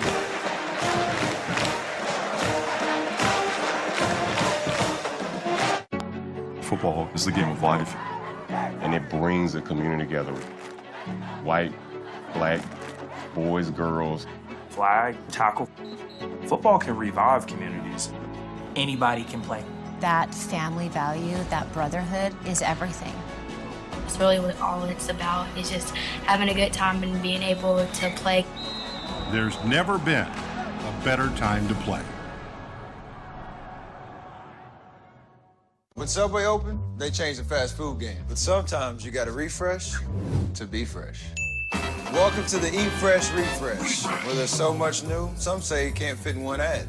I say, we're talking a new All-American Club, deli-style oven roasted turkey, and... Oh, that's the new steak and cheese. Oh, yeah, I knew that. That's the one with the new seasoning. And that was the new MVP Parmesan vinaigrette. Right, which makes the next level foot. Hold up, the Subway logo? Wait, I'm out of time. Okay, Sabrina, I see you. Where do you want this at, Chris? Wait, what? Is this one of your State Farm commercials? Yeah, sure is. Jake from State Farm? Did they not send you all the scripts? No. Chris smiles and says, wow, I love State Farm, surprisingly great rates, and suddenly Chris and Sabrina turn into life-size cardboard cutouts. Like a good neighbor, State Farm is there. Here's a direct question. How long are you planning on keeping your new smile? Yeah, that's why Smile Direct Club has their lifetime smile guarantee. Get a doctor-directed smile you love, guaranteed for life. Your life. Choose Smile. Choose Direct. Smile Direct Club. He's sitting in goal right now. Potentially on the cusp of superstardom. It's one of the all-time greats. Adam Thielen. What a grab.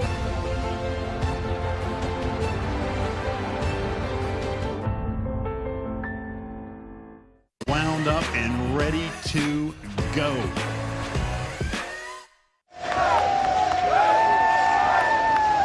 Well, guess which side has scored 2 touchdowns in the last 1 minute and 12 seconds. A little bit of role reversal for sure. That corner of Northern Illinois fans was going crazy earlier, and now they're quiet, and the rest of Bobby Dodd Stadium has gotten excited behind the rebound and response by Georgia Tech. But 6.5 minutes to go. And we'll see what kind of response the Huskies have on the gridiron. On a fair catch. Well, we'll bring out the Huskies now, and Lombardi. Here's what they've done on the last 4 drives, with Lombardi trying to get them going, but punt, and a fumble. Yeah, they just haven't been able to get anything going. Certainly haven't been able to get many big plays, and that's why I think the traditional run game, there's been a response to it by Georgia Tech, and so I think getting Lombardi involved more in the run game will help.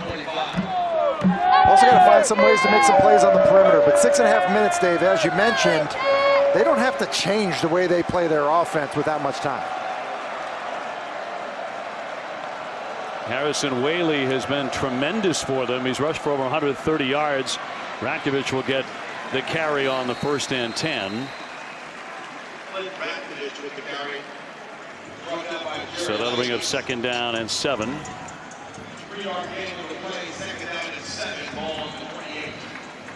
Northern Illinois did not win a game last year, going 0-6.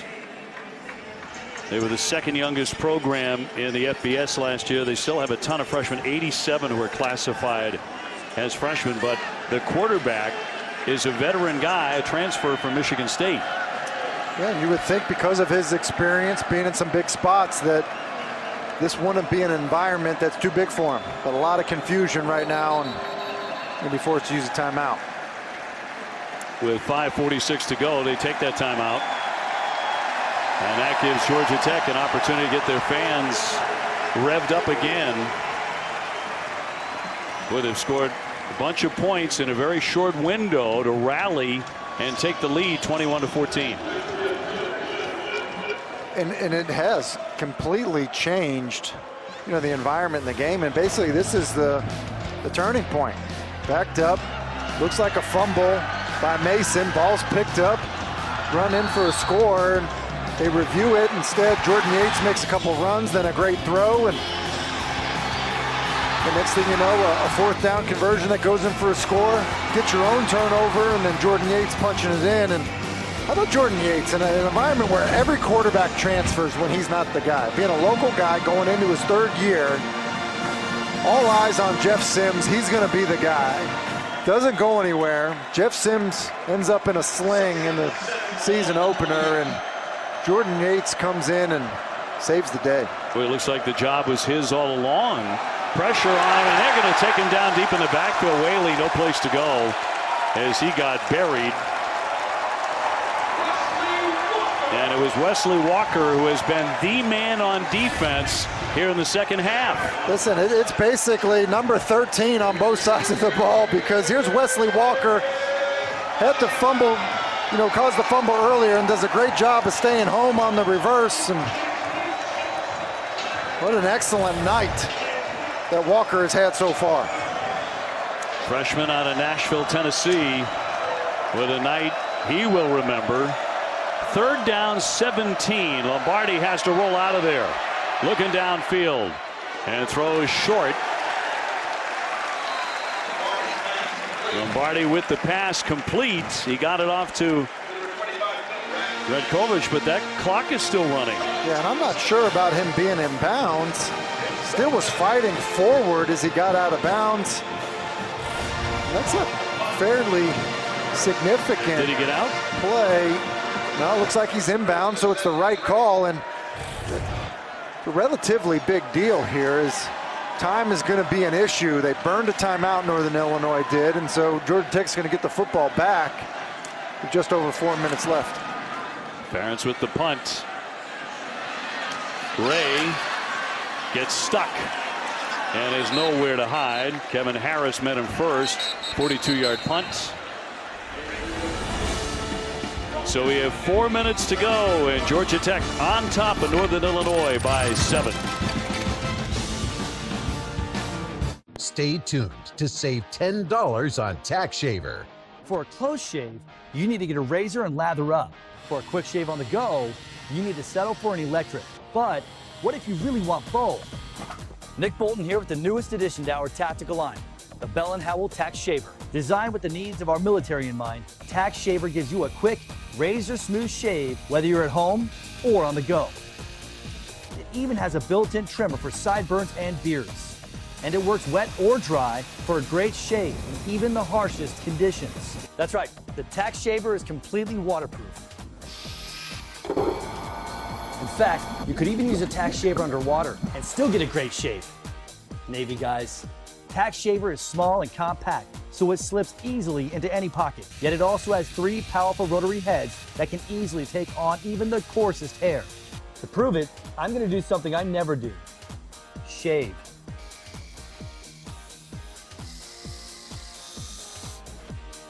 As you can see, it easily handled even my stubborn stubble.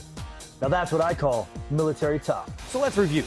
Tack Shaver gives you a quick, razor-smooth shave, features a built-in trimmer, works wet or dry, even underwater, and has 3 powerful shaving heads. I mean, there's just nothing like it on the market today.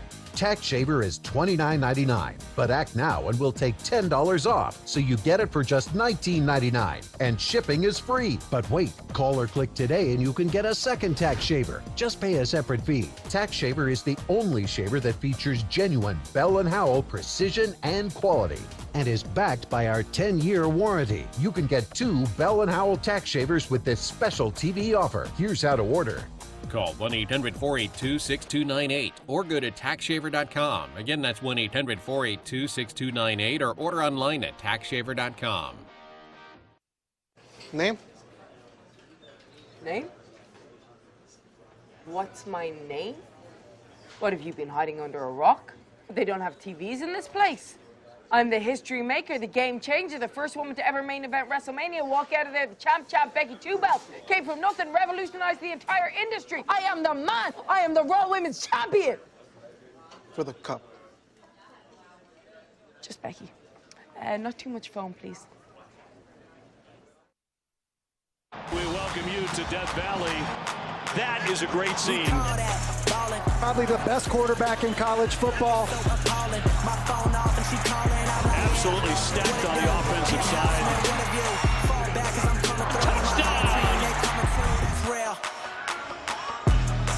Well, that is our game next Saturday at 5 o'clock from Clemson. Always such a treat to be there.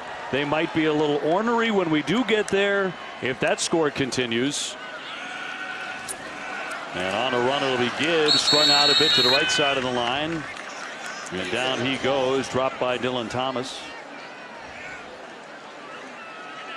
Under 4 minutes to play here at Bobby Dodd. Second down, 10 coming up for Georgia Tech. Still 2 timeouts for Northern Illinois. And if you are Georgia Tech here, you got to make sure you are not snapping the football with anything more than 3 seconds left on that play clock. Taking their time, winding it down. Clock down to 10.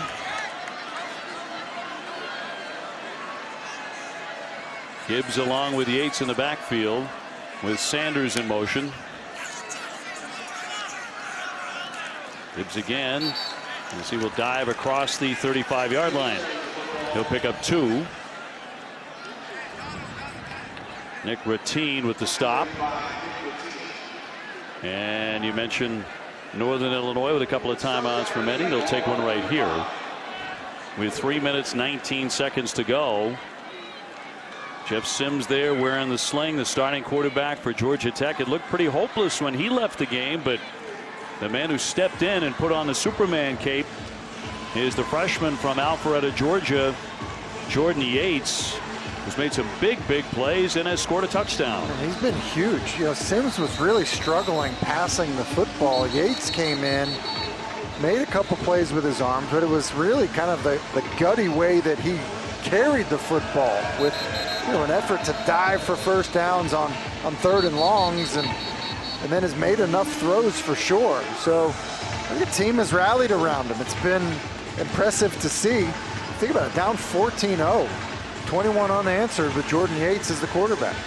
Jahmyr Gibbs has been the star on the ground for the Ramblin' Wreck with 100 yards on 20 carries. And many of those really tough yards when they needed him the most. And Gibbs back there again. Carter on the move. Malachi Carter caught a huge 53-yarder. They'll dump it to him. Trying for the sideline, pushed out of bounds. Of course, you want to stay in, run that clock. And that is a huge play. I would have been okay just handing the football off, forcing Northern Illinois to burn their last time out. Your defense has played great. Play call's fine, it's going to the wide side of your field, but Malachi Carter's just got to know that if he's just got to get down. If he's not going to get the first down, he's just got to go down. Yeah, gained only 2. 4th and 6 to punt it. Cole Tucker back at the 20-yard line for the Huskies. They still have plenty of time. 2:50 left. Yeah, David! And it's a booming punt. And right into the end zone. Here's the thing, the clock didn't stop. The clock continued to run. It did. Now there's 2:42. I'm not sure why that happened. It's a 63-yard kick, by the way. But the time is critical. Yes, I mean, very precious seconds. What are we there. talking about? We're probably talking about nearly 30 seconds of game time that ran off the clock. The officials were getting together there with 2:42 showing. And not going to change anything. 2:42, and they're sticking with that. Northern Illinois back with the football. Lombardi stepping up. He throws. He's got a wide receiver. That'll be caught by Ritchie. Ritchie trying to get ahead to the 40-yard line. Giant gain for 38 yards. And you've got all kinds of time if you're Northern Illinois now. 2:32 after that big chunk play, but that's an excellent throw by Lombardi because Ritchie really is not that open. The throw kind of brings him open. And what a drive starter. First down 10, play action. He fires again and incomplete into the flat there, intended for Ritchie again, but he was nowhere near it.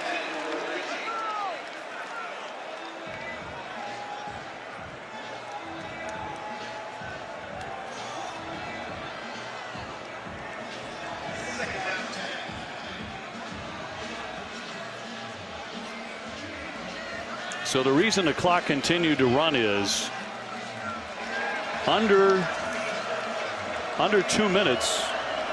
When it goes out of bounds, the clock will stop. But if it's over 2 minutes, once they reset the ball, they restart the clock.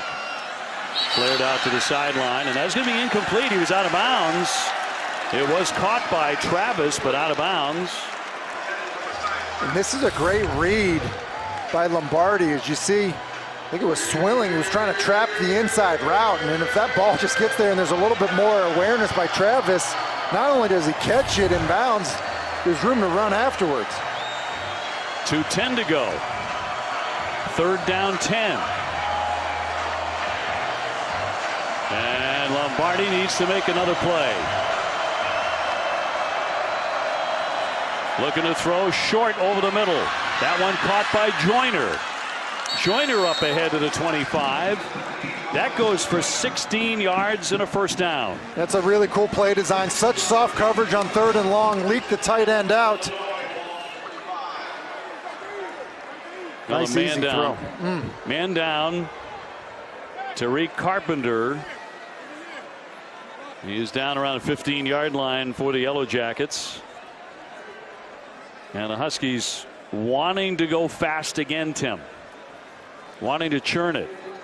And they should, because, you got guys cramping up, season opener. I just know it's not that hot here at nighttime, but I feel like their tempo has been something that was a bit of a problem for this Georgia Tech defense.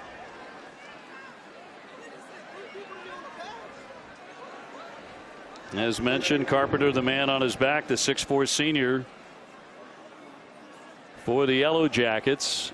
He's a strong safety. We'll look back at that play. It's a 3rd and 10 play, and really what they do is a little bit of a block and then just kind of an angle route inside there, just a little kind of leak out. Chip on your way out. Defense softens. Now a 2-yard throw to Joyner on a 3rd and 10 ends up being a huge conversion.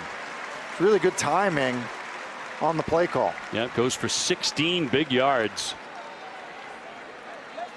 So Lombardi and Joyner hooking up, needing to make a play, and did. Joyner's a fast tight end too. He runs a 4.7, so he can get downfield. Eric Eidsness talked about him almost like Dallas Goedert, the former Philadelphia Eagle tight end, and guy's a good pass catcher. 1st and 10, just over 2 minutes left here in Atlanta. Now it's the Huskies trying to rally. It's Whaley breaking through the center of the line, and he gets down to the 15. He picks up a first down. And Ace Ely with the stop finally. And they're wasting no time again. Whaley once again darting in. Getting all the big carries. He's had a big night. He has rushed for 145 yards and a touchdown. And I think down in this situation, you got to look for your playmakers. It's Tyrese Ritchie, it's Lombardi, it's Whaley.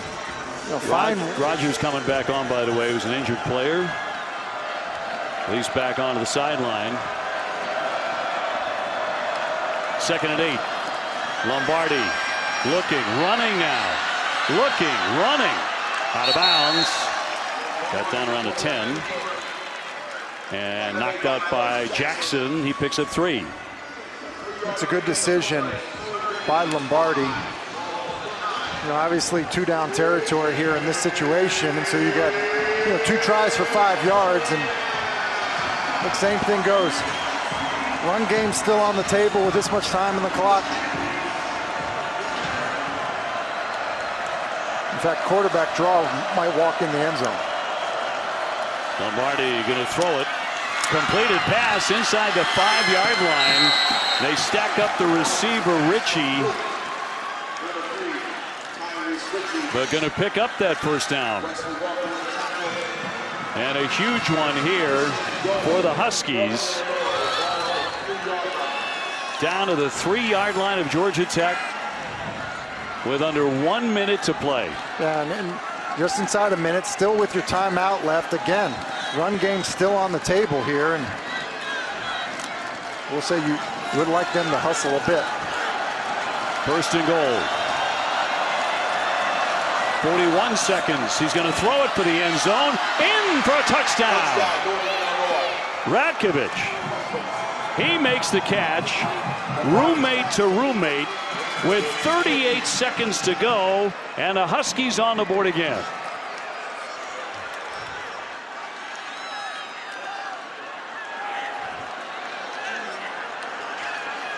(21-20), and what do you do here? Do you go for the win? Do you go for 2? You know what? You barely were allowed to play football last year. Why not? They're going for the 2-point conversion. I love it. The Huskies are going for it. Georgia Tech by 1. Northern Illinois playing for the win. Lombardi rolling again. Throws in the end zone. He caught it. He caught it. Ritchie again. And Northern Illinois has taken a lead 22-21.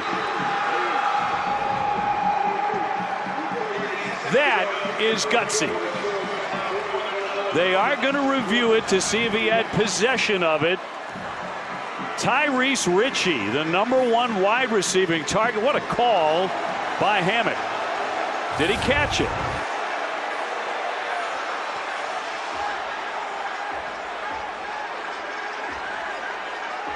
The ball moves as he's coming up.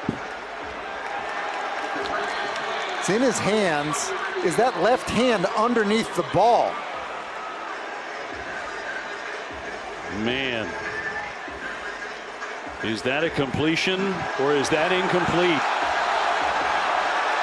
Georgia Tech and the fans are saying it's incomplete.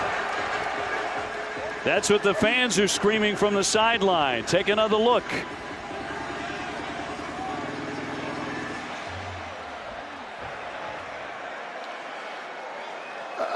I tell you what. What a review this is going to be. It looks like he catches it. That left hand still seems like it's under the football. Now, see right there, that re-grip makes you feel like the football is still moving. And so at that point, if it hits the ground, the nose of that football is hitting the ground. And then he's got to re-grip it there. Man, I don't know. Yeah, of course, if it hits the ground, it is incomplete. The question is, Dave, is it enough because it was called a catch? I think this re-grip, we slow it down in such slow motion. We have the ability to see that it's going to move a little bit. And Ritchie certainly got up, acting as if he caught it. Barely hanging on to one end of the football as he goes down. You see that left hand under the ball, but does it touch the ground? It's just hard to see if that ball touches the ground. I mean, the ball definitely moves as it comes up. But does the nose of that football hit the ground, or is his hand underneath enough of the meat of the football? And is there enough evidence to overturn that? They're still looking at it. I just think if it's got to be like indisputable evidence to turn it over, I think it has to stay. After further review, the ruling on the field stands. Holy cow. Thomas Hammock And the Huskies have the lead, a 2-point conversion, 22-21, Northern Illinois. What a call. Think about this. Thomas Hammock, his team doesn't know when they're going to play football last year. They lose all 6 games that they play. Put a drive together, go for 2 in the win. Good for you to have the guts to make that call. And how about Rocky Lombardi? It's a chance to continue to compete, play in this game, come to a new team. Wow. You know who loves Rocky Lombardi? His head coach does. How about the These fans have been devastated, yeah. How about the trust of your quarterback that you've known for less than a year? Right. They recently went golfing together. Rocky hadn't been playing golf that long, and Rocky went out and shot a 71. Maybe give you the confidence to go for it in that situation. So apparently nothing he can't do. Still 38 seconds on that clock.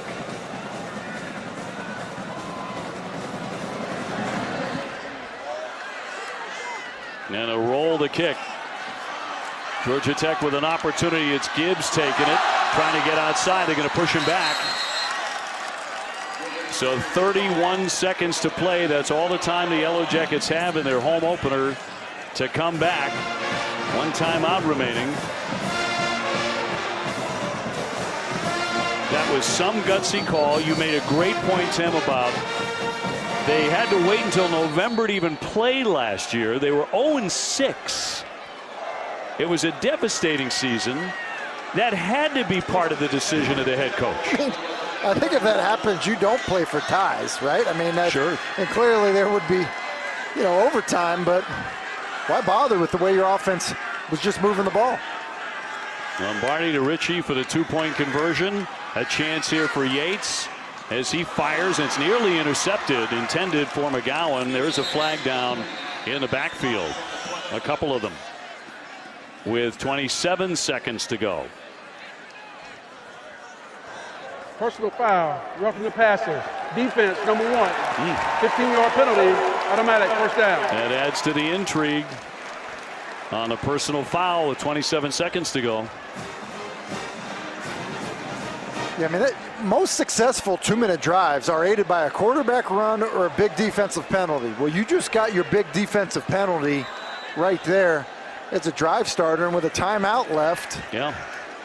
Moves it up to the 40. 1st and 10 for Yates. Got to show off some arm strength there. Stepping up. He's throwing down the sideline, and it's going to be incomplete. He wanted Sanders. We have 21 seconds to go. Brings up 2nd and 10. Yeah, and I would be careful if you're Jordan Yates here, that feeling like you've got to work the sidelines. You don't. You get a first down in college football, the clock will stop until that, the chains get moved up, and so you can work the middle of the field, especially when you consider you also still have that timeout. Of course, Georgia Tech had to call a couple of timeouts earlier. They're going to regret at least one of those. Maybe. Let's see. Yates back to throw. Looking downfield. Flings it. Going to be caught by Gibbs. And Gibbs trying to get to that marker. Now you got to use it. Stops the clock with 9 seconds to go. And timeout. They take their last one. Well, listen, and Dave, it just goes back to the point you were making. That earlier drive when they decided to go for it on 4th down, when they weren't ready to do it, had to burn a timeout there. They burned 2 timeouts in a matter of 3 plays down near the goal line. And so now, instead of having that timeout, being able to work the middle of the field, now you're forced to by that because of that decision by Gibbs. Now you're out of timeouts. Yeah, trying to get to field goal range for the new kicker, Brent Cimaglia, who's had a tough night. He's missed 2. The transfer from Tennessee, head coach Jeff Collins said he's going to be one of the best kickers in America, but he's had an 0 for night so far. Yeah, and you just wonder where you have to get with him now. I mean, clearly they're comfortable with him kicking a 51-yard field goal, but what's the range? Is it 55 yards, and then is it changed because of how tonight has gone? Do you need to get him closer to 40 yards to feel comfortable with He's missed from 43 and 51 tonight. 3rd down 1, 10 seconds to play. Yates steps up, getting chased, gets it away and got the pass complete. He got it to McGowan. And so 1 second left on the clock. And getting out the field goal unit with 1 second to play. And Northern Illinois clinging to a 1-point lead.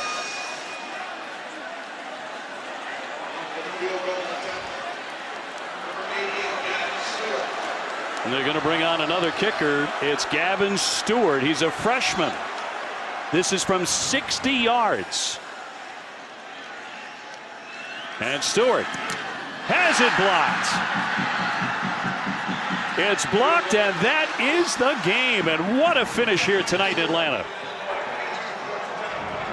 Northern Illinois comes to Atlanta and springs the upset 22-21. A 2-point conversion wins it. A 2-point conversion, a blocked field goal attempt. After the season they had a year ago, what a night for Northern Illinois. What a night for Thomas Hammock. Just remarkable. The program did not win a single game last year. They were about a 3-touchdown underdog coming to Atlanta, coming to face Georgia Tech that had everything on a platter for them really tonight, playing at home in front of about 40,000 fans. Northern Illinois gets out in front and they win it in the end in a thriller, 22-21. Let's go downstairs to Kelsey and Coach Hammock. Coach, you talked to us this week about coming into this environment, setting the tone early, and then maintaining that. What does this win mean to you? I mean, it means everything. The belief, the kids. I'm proud of our kids. I'm proud of our coaches. They've done a tremendous job from last season to this season, just staying committed to the process. And they certainly did that tonight. This is a place that means a lot to you. You played at this school. You came to this program to rebuild it. Winless last season, and then you get this night. What does this do for your program going forward? I came here with every intention of being here a long time. I want to develop this thing the right way with the right type of kids. We have that in place, and couldn't be more proud of our young men in the program. They've done everything we asked. What'd you learn about Rocky tonight? He's a tough guy. He showed us what he's about. He's a leader.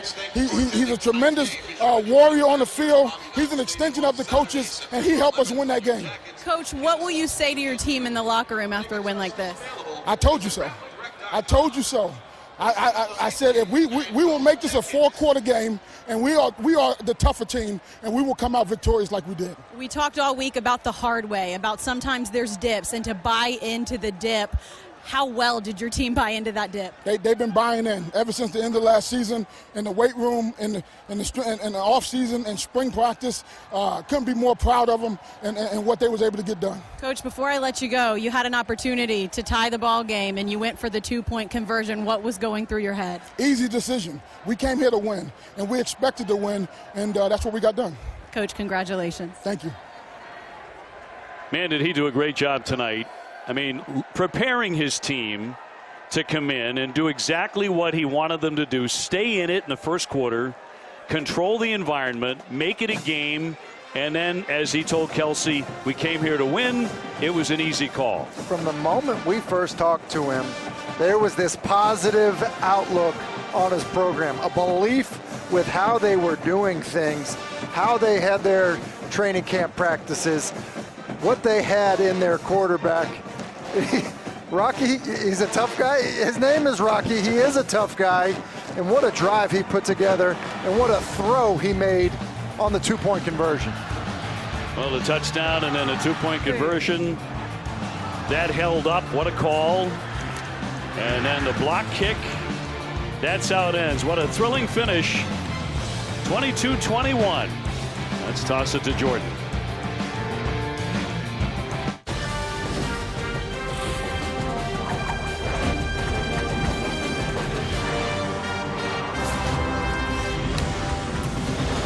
Welcome Welcome into the huddle. I'm your host, Jordan Cornette, Eric McLean, EJ Manuel, Coach Mark Richt, and Georgia Tech loses a tough one late, 22-21 to Northern Illinois. How about this? The first ever loss to a MAC team for the Yellow Jackets. This one was up and down. Injuries, obviously, across the board, starting with Jeff Sims, the quarterback. Insert a backup in Jordan Yates, who played admirably. What was the story in this one, Eric? Really just picking it up in the second half if you're Georgia Tech. You know, we saw a team that was flat, not too excited to play. Unfortunately, that excitement got dwindled very quickly at the end of the game where, again, Northern Illinois just able to make the plays necessary. And the stones to call that play, go for it on two and to get it. I mean, unbelievable. And a controversial catch. To begin with, you could argue. Yeah, when you talk about the trust and belief in Coach Hammock's team, he said at half, we're the tougher team, and we're going to show why. So I wasn't shocked when he called for going for that 2-point conversion. And then you see the running backs for Georgia Tech. They made a good effort, almost having 100 yards apiece, and Gibbs and Mason. But, again, just wasn't enough. And tough loss for Georgia Tech. Like the coach said, I told you so. He told those. And he looked in the camera, too, Coach, like, I told you so. And then they asked him about going for two. He said, "There's no doubt. We came here to win. Well, we came here to win." What they always say is the inferior team, you give them that belief, and the later on in the stages in that game, they start to think, "Why not us?" Right. And that's absolutely what happened. You know what? Pre-game, it looked like the inferior team. You know, all the things that we thought. But when you watch the game, they weren't the inferior team tonight. It's a fantastic point. The score shows it on the scoreboard. 22-21, Northern Illinois victorious. Moving along to one of the main games. The game of the night, without question, in primetime. Clemson and Georgia. DJ Uiagalelei looking to get his career started off right, standing in the way. JT Daniels watching from the sidelines. The legend, Trevor Lawrence. And early on start of that second quarter, no score. Georgia lines up for the field goal. They miss here. Dabo is happy that this one is a rock fight in scoreless. Nobody drawing first blood to this point. Clemson looking to take advantage of the field position after the miss. 3rd and 9 from the 48. DJ Uiagalelei fumbles the snap. He never seemed like he got comfortable there. No, not all night. And he looked confused at times. He looked rattled at times. Just couldn't quite figure this defense out. They'd have to punt. Ultimately, a Georgia player back to receive it here. Goes off a Georgia player. Clemson with another opportunity to recover at the 49-yard line. Take another look. Ball clips off of Georgia. Clemson catches a break. Ensuing drive, 3rd and 4 from the 30. DJ Uiagalelei, another opportunity here, EJ, squandered away. Yep, once again, I think DJ just obviously has to learn more about coverage. And what Georgia did, they played two-man. We'll break this down later in the show. But he just has to start seeing that interior coverage. Great pick by the DB for the Georgia and took it to the house. Christopher Smith takes that all the way at pick 6. Georgia up 7-0. First time Clemson has been held scoreless in the first half since 2010. Unbelievable. Just could not find a rhythm in that first half. Picking up now in the third quarter, same score. 3rd and 8 for Georgia. At their own 27-yard line, JT Daniels. I mean, there was opportunities here left on both sides. This one intercepted by Balin Spector. Take another look. Spector will jump in front of the lane right there, make a big-time play, and Clemson has sublime field position. Ensuing possession, 3rd and 16 now from 39. And again, Coach, DJ Uiagalelei just never feeling comfortable in that pocket. Yeah, when you get at least 6 sacks, I lost track after a while. You know, you got to get the ball out. You either got to run or you got to get the ball out. Yep. So bottom line was, Georgia said we're going to play two-man. We're going to cover everybody, make you hold the ball. Run a few stunts up front with some twist, and it was enough to get to the quarterback. 6 sacks, the most ever allowed for a Tigers team led by Dabo Swinney. Daniels pass broken up right there. Still life. Georgia leading 10-0. And here, DJ Uiagalelei finally, reason for optimism. Joseph Ngata for the 44-yard gain. Confident, standing tall in the pocket, delivers a dart. And now you're sitting at 3rd and goal from the 5-yard line, and you just assume it's going to be 6, especially what you saw last season from DJ Uiagalelei in spots. And yet, no, Clemson could not find the end zone. They'd settle for a field goal to make this one 10-3 at that point. Then, Eric, you start to believe, okay, 9 minutes left. This is where Clemson strikes. Absolutely. Defense is played out of their mind. They get a huge stop. They get the ball back, but they just couldn't do it. Zamir White, Zeus, running like a beast to close it out. Yeah, Zamir White seals the game right there, and Georgia gets a big-time win. And there's a lot riding in this game if you look at the All-State playoff predictors saying this would have the largest impact of any game in college football. So I want to start big picture and then work our way back. Is Clemson going to be okay, and can they still think college football playoff? Well, similar to like North Carolina, they have a lot to learn about themselves, about what they want to do, about what they can do. And we mentioned it earlier. It doesn't matter who loses this game. The playoff is not out. Your season is not over. And they have to be perfect, though, moving forward. They cannot lose another game. Dabo's not going to be talking about that, in my opinion. He's going to be talking about what you said in the beginning, is finding out what we did wrong, what we got to do better. And quite frankly, there are some calls that could have helped the quarterback with some route concepts. When Ngata caught the flag route versus two-man, that's the route you throw. You got him wide open. He completed the ball down the sideline for a big play. I'm not sure there's a lot of route concepts that were breaking people free. Yeah, I agree. I think what Georgia did, they played man-to-man.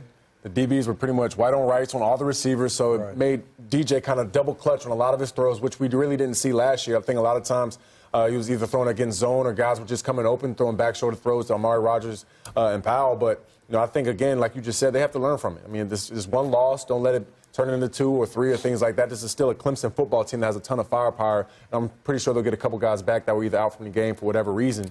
But, yeah, I mean, once they get in the conference play, hopefully they can get back in the win column and figure it out. If Georgia doesn't get pick 6, it's 3-3. That's 3-3. They didn't do anything on offense either. We'd be talking about how bad Georgia struggled offensively. So it wasn't like anybody was playing great offense tonight. And when you look moving forward, to answer your original question, Clemson's not going to see another defense like that. I mean, this is one of the best defenses like in the country. Right, exactly. Maybe 1 or 2, maybe 3. And so they're not going to see that again. Surely you can say there's a blueprint. There's a blueprint to stop DJ in this offense. But what is that blueprint? Can I interrupt you there? We'll tell you a little later. You got to stick around. Stick around. We'll show you later. It's on the board. But you're exactly right. And they may not see another talent-wise defense, but they will definitely see. They'll try to replicate it. They will see some more one-man until DJ beats it. And honestly, if DJ just takes off and runs, I feel like that opens up everything offensively for them, because then they'll get out of it and they'll start playing more zone. Well, as you talk about the CFP and what could be potentially in front of Clemson, let's take a look at their schedule. And there's plenty of opportunities to amass some wins moving forward, most especially in the very near future. The next 5 games on the schedule, some opportunities there. You look at that NC State game. I know. If there's a defense that, I don't even think it's a trap game. I think it's a game that defense, what we saw from them, they're going to try to replicate this. They have NC State, Boston pieces College, to do all it. these guys are going to believe now that they got a shot to knock these guys off, and that's half the battle. Yeah, so now you circle September 25th on the schedule. NC State has to be hyped for that one. Moving along, Miami, Alabama. De'Ara King, number 14, Miami, they're looking to make a big-time statement this afternoon. Michael Irvin looking on. So they had some juice on the sidelines. First possession for Alabama, and it happened quickly. Bryce Young stepping in for Mac Jones, that era beginning nicely. John Mechie, the third, 37-yard touchdown. Mechie, a lot of speed on the outside. Miami had struggles all day trying to defend this explosive offense, which clearly does not rebuild. Reloads. Bama up early 7-0. Second quarter now. Alabama still blanking the Canes, leading 10-0. Second and 1 from the 9. This time Young finding Cameron Latu for a 9-yard touchdown. Bama leading 17-0. And I'm telling you, this Bama team looked like the best team in the country today, EJ. Absolutely. I think Bryce Young had a completely clean game. He did a great job maneuvering in the pocket. Never seemed rattled, never seemed like he was rushing. Just allowed the offense to do what it does. That's guys were coming open, making the right throws. Latu again, and Bama 27-3 at the half, making things happen all across the field. Just overwhelmed was this Miami defense, which didn't return nearly as much as their offense, and it showed in this one. Second half, same score. De'Ara King looking to try to find a pole, stopped at the goal line. Coach Manny Diaz pleading for any kind of pulse from his squad. Simply couldn't get it here as they're stuffed. 3 plays later, 3rd and 5 in their own 6. Young, buried deep in his own territory. Doesn't matter. Airs it out deep. Jamison Williams, 94 yards of foot race. And Bama typically wins those foot races. Listen, he's got quiet feet. He's feeling really good in that pocket. Bryce Young, calm, cool, collect, delivers a 94-yard strike. Young in his first statement as the starter, 4 touchdowns. Alabama cruises 44-13. We caught up with Coach Manny Diaz post-game as he searched for answers. college football's famous for overreactions after week one, but that's not what this team's all about. You just don't get your you don't get your story written after one game into the season. We're just not there yet. And the guys in the locker room, if anything, what happened today will bring them even closer together. Like I said, we've got a stretch of games coming at home. It's a big deal for us to get in front of our fans. Our fans I thought were great tonight to have them out there, but Derek King's never played in Hard Rock Stadium really with our fans in it, and we got to have a great atmosphere next Saturday night. This team's story is not even close to being written yet, and we got a lot of guys in there that have a lot of pride to make sure it goes the way they want it to. Absolutely agree with Coach Manny Diaz. A lot in front of him, but Andrea Adelson had an interesting tweet about the future of teams that have seen Alabama. As her tweet reads, as I said on Packer Durham earlier this week, the most important thing for Miami is what happens after this game. Cannot fall off a cliff the way all the other conference teams in the ACC that opened with Alabama did. See Virginia Tech, Florida State, Louisville, and Duke. It's an interesting take on this because it's not about necessarily what happened here. That's over with as we take a look at those teams as they open with Alabama. Lopsided. Alabama is one of the best programs in this run that we've ever seen in sport. It happens to people that get in their way. It happened to Miami today. What is your take, Coach, on what Andrea says there about today not defining what your season can be moving forward? I think she's right, but what happens is when you play a game like that, it creates all kind of doubt in your mind. You could act like, hey, we could just throw this game away and try to say that as a coach, but the bottom line is they know what just happened to them, and they're like, oh, well, are we any good or not? Plus, the physical pounding in that game takes a little toll on you, and it makes you about game 5 as far as the bumps and bruises after just one game. So it could get you physically and mentally. Yeah, I think for this game, this was a measuring stick for Miami. To really see who they were and where they were from coming off the spring and now fall camp.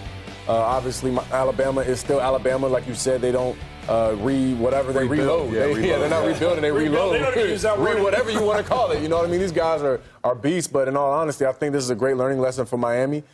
Said this earlier, lick your wounds, feel bad for yourself for 24 hours. And move on. It's just one game. You cannot look in the past. You cannot let Alabama beat you twice or 3 times. You have App State next week, a very physical football team that's going to want to run the ball. They've got about 3 or 4 backs that are going to be ready to go.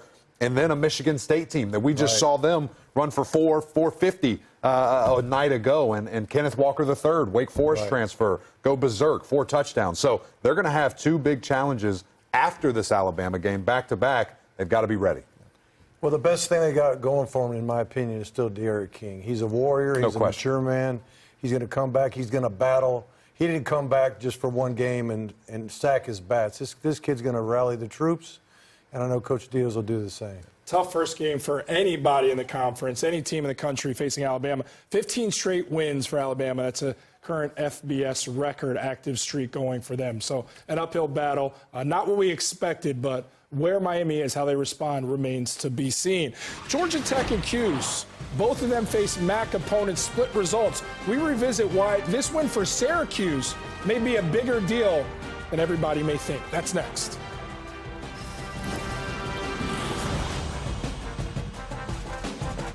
Look closely. This $50 Buffalo gold piece was the purest gold coin ever struck using .9999. That's 4 nines, pure 24-karat gold. The U.S. government had to stop production because of a shortage of specially made gold blanks. It's no wonder the price of that edition has gone through the roof. Now you can reserve your own copy clad in 14 milligrams of 24-karat gold. The final issue price was to be set at $50 per proof. But now this private non-monetary 24-karat gold-clad masterpiece can be yours for only $9.95. With gold up over 300% since 2005, price can only be guaranteed for 7 days. Each new 2021 $50 Gold Buffalo Tribute proof is clad in 14 milligrams of 24-karat gold, is proof struck, and utilizes the famous Buffalo nickel design. Strict limit of 5 proofs per caller. You must hurry. Call now.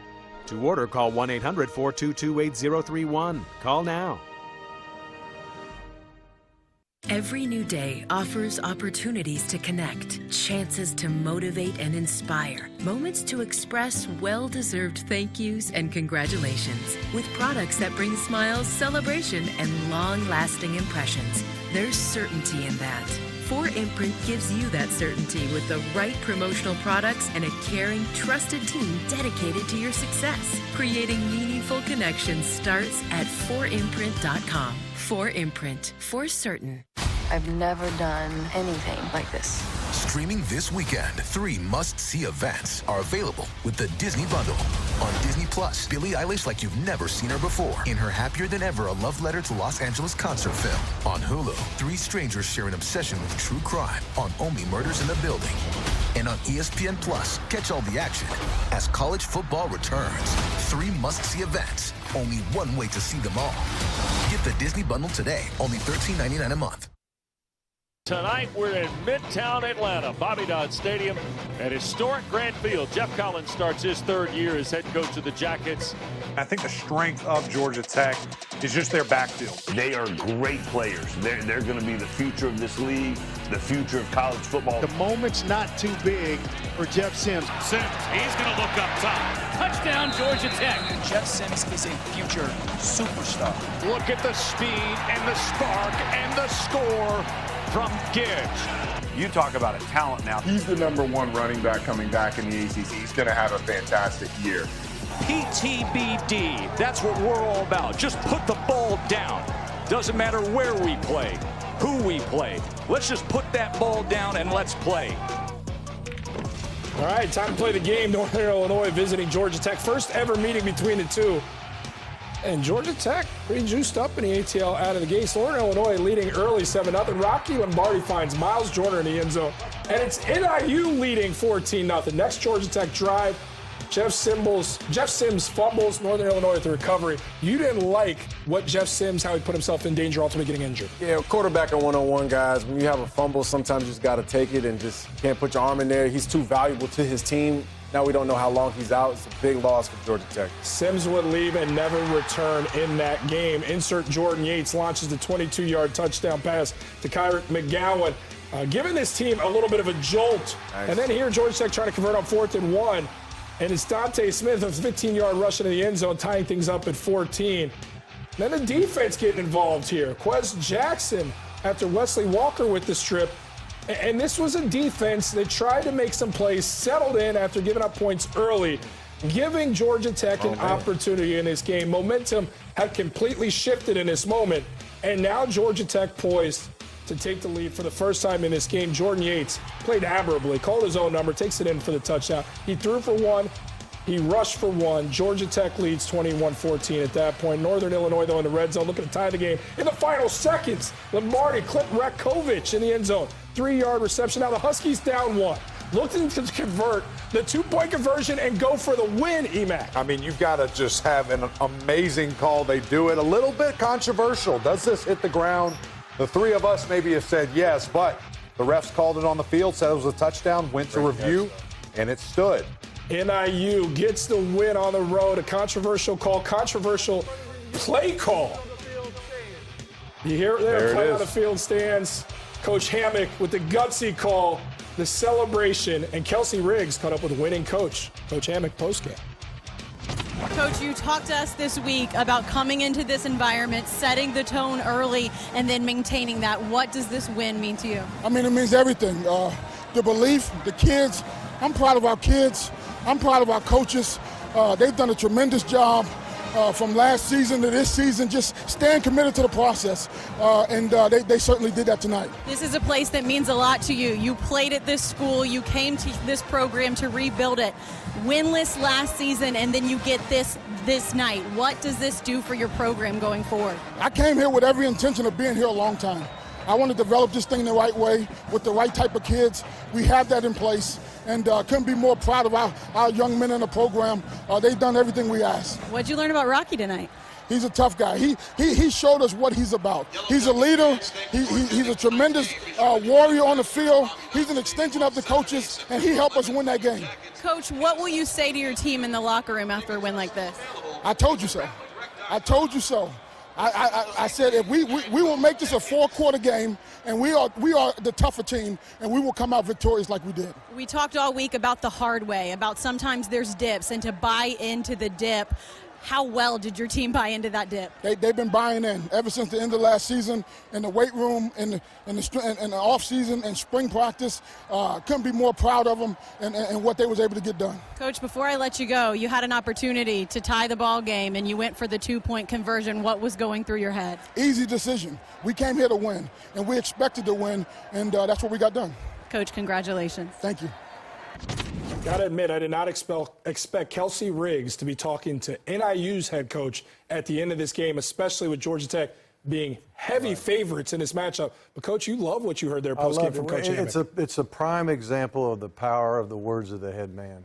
You could tell he's been speaking life into this group since the way he talked about even when the season ended so poorly last year. And from that moment on, how he set the stage for this game and this season. And the kids believed. They bought in, and they took care of business. And and then he made a gutsy call at the end to say, I believe in you. We're going for the win. And they got it done. I mean, it was sending chills up my spine listening to this guy talk. Yeah, absolutely. I got to follow up with this, and it's kind of becoming a theme tonight with some of our teams with disappointing starts out of the gates. But Georgia Tech, a rough year last year in this rebuild, reason for optimism here in year 3, and then this happens. How important is it that they turn the tide, turn the page, and move forward, Eric? Well, the fact of the matter is that this was one of their winnable games, similar to Duke. You know, in a day ago, this is a game that you were supposed to take care of. This is a game you were supposed to win on top of the hard schedule they already have. If you do not come together as a team, it could get really ugly very quickly. So I expect to see veteran leadership step up, Coach Jeff Collins and his staff bring them together and say, hey, this is our season. What do we want to do with it? Yeah, you're right. I would imagine they're probably a little deflated right now in that locker room, considering all the work that they put in the spring and fall camp, expecting to have a much better outcome in this game starting in year 3 with Coach Jeff Collins, year 2, Jahmyr Gibbs and Jeff Sims. Hopefully they can get Sims back, and I think they'll be okay. It's a tough road ahead, but you got to do what you got to do. Yeah, Yellow Jackets expecting a win here, except the result now. First ever loss to a MAC opponent for the Yellow Jackets. Moving on, Syracuse getting a MAC opponent of their own. 1-10 a season ago. Syracuse looking for any reason to think positively. First quarter, no score yet, first and goal. Tommy DeVito fakes the handoff, keeps it 6 yards for the touchdown. Syracuse on top, 7-0. After the touchdown, Ohio deep in its own end zone. Orange defense coming up with the safety. Caleb Okechekwu making the play. Breaks through the Bobcats O-line. Syracuse leads 9-0. Third quarter, Orange 15-6 lead. Second and goal. Sean Tucker, big day for him, Eric. Massive day. And this is a guy we saw a ton of bright spots from Syracuse a year ago. As a young freshman, rushed for 183 yards, guys. That's right at 7 yards a pop for the young sophomore. Syracuse matches their win total from a season ago with their season opening win. That freshman you mentioned, Eric, there it is, 181 yards, most in a game in his very young career. The stat that jumps out to me was Syracuse. 5 for 5 in the red zone in this game. Thinking back to a year ago, 1-10 team, 4th worst efficiency in the red zone. How important is a stat like that, EJ, for this offense? Yeah, it's important, but the biggest stat for me is the sacks. They only had 1 sack on the game. I think that's much improved. Right. You talk about the improvement. They only had, 88 in the last 2 years? Right, but I mean, this is a step in the right direction. Tommy DeVito getting the ball out of his hands, getting confident. Obviously, Tucker doing a great job of running the football, almost 200 yards on the ground. But you're right, when you get opportunities down the red zone, you have to score. That's exactly what they did tonight. This Syracuse offense, the run game, averaged 6.6 yards per rush. So another testament to that offensive line and the job they did. Look, it's not like they were playing a world beater in Ohio, but this was a pick 'em game. So you talk about confidence for a team that didn't have a lot of reasons to possess that a year ago. Well, they've got it now without question. We come back. Mark Herzlich had himself a very special day in Boston College. All the good feels. We take a look at that next. But a reminder, ACC football continues on next week with some interesting matchups. Illinois and Virginia, Big Ten, ACC, Rutgers and Syracuse. Syracuse, thinking win streak, and then South Carolina, Clemson, Jacksonville State, and Florida State. Full slate next Saturday. Come for the first rounders and the first timers. For the prep, for the reps, for the ups, for the downs, for the keys, for the expertise. Know that you were under center for Florida State. The road trips and the road blocks. The tailgates and the tunnels. The hoagies, pierogies, the barbecue, the BBQ, and the barbacoa. For the screamers and the dreamers.